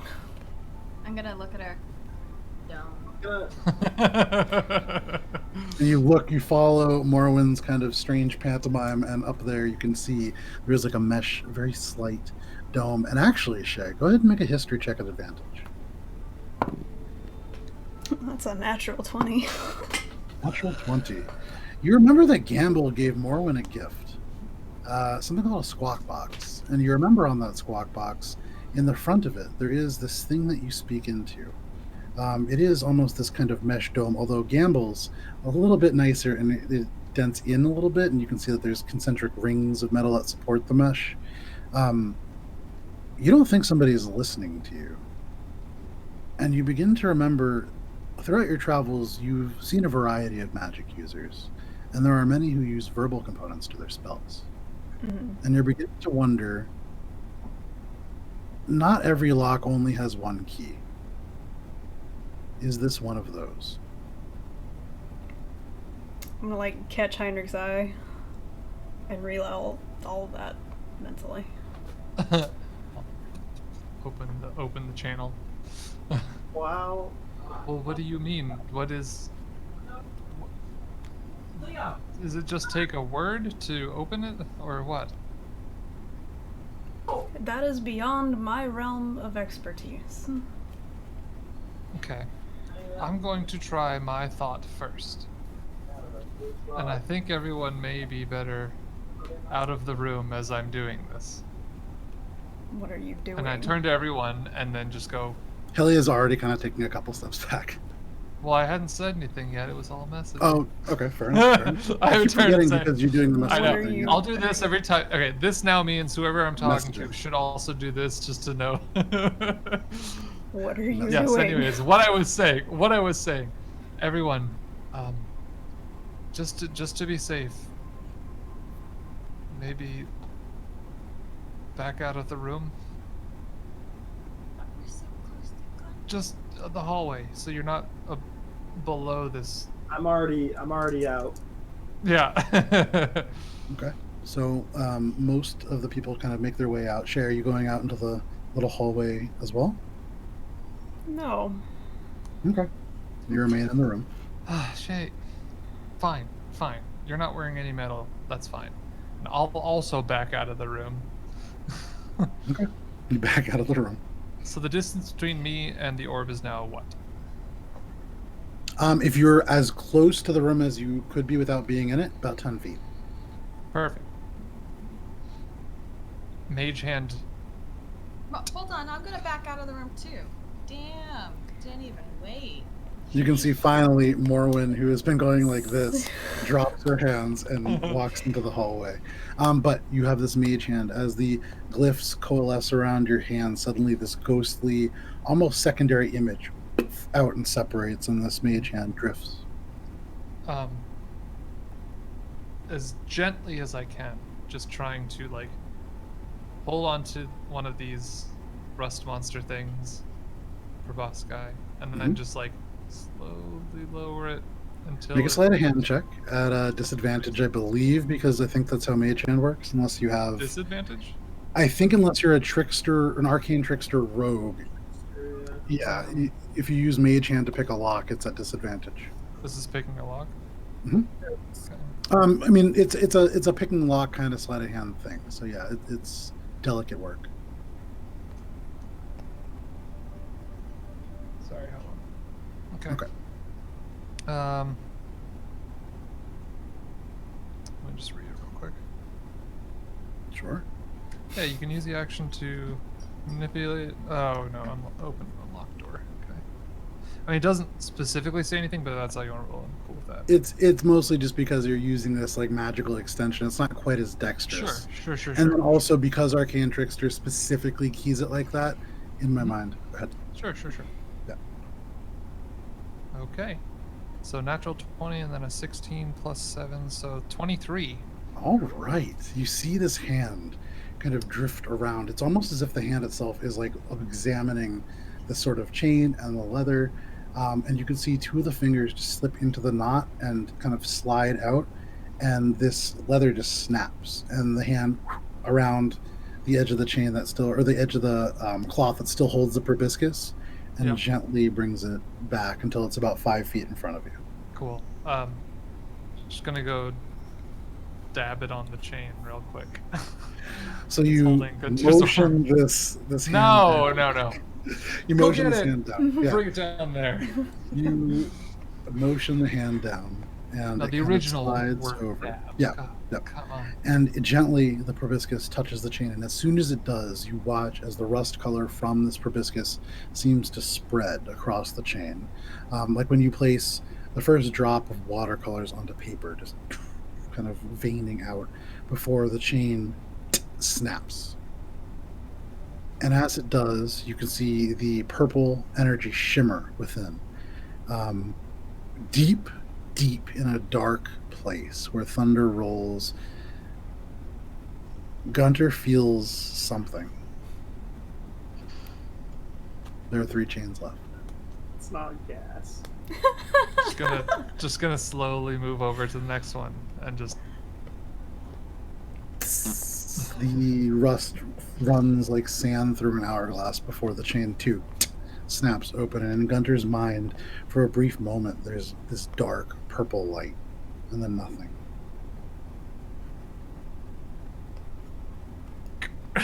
The chain again snaps, and this time the orb kind of swings. There's only one chain tethering it now. And Guntir, you hear very faintly the sort of metal snapping, and you feel like you can almost open your eyes. You're used to them being kind of gummy when you get up, but this is something else. You can't quite open them, but you're almost there. And Heinrich, in front of you, you can see this orb shimmer and shift. And you see within it, you see Guntir, this kind of sleepy, almost kind of waking up face, and there is this kind of swirl. Make a perception check.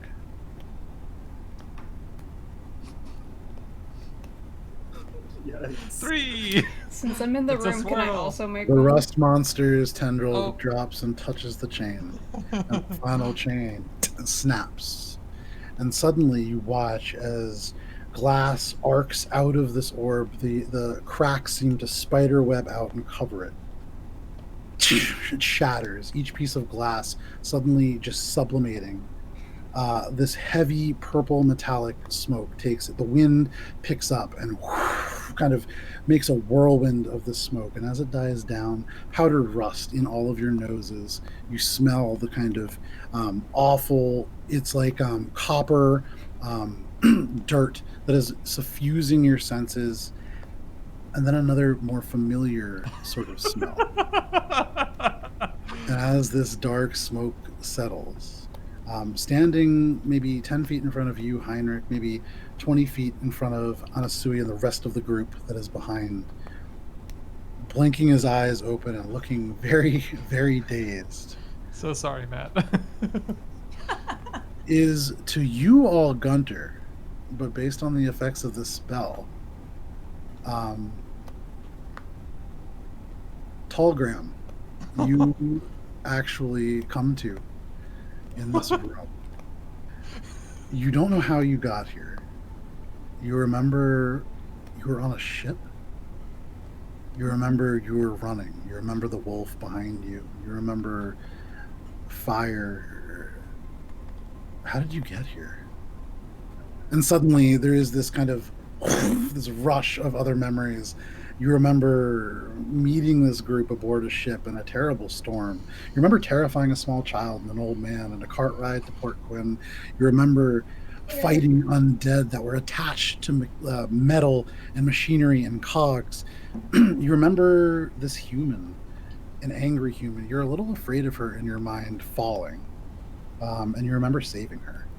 You remember being swept along a storm drain and being beaten to within an inch of your life by a different monk with a metallic portion of her face. You remember kobolds and giants. You remember lightning arcing from the sky. You remember Heinrich slaying a celestial being crackling with electricity. And across your back, this brand burns. And even here, hundreds of feet beneath the earth, you feel thunder. And you remember who you are. And you remember how you got here. And because it is 11:46 and a great place to stop for the day, this is where we're going to end. Oh, sure, go ahead.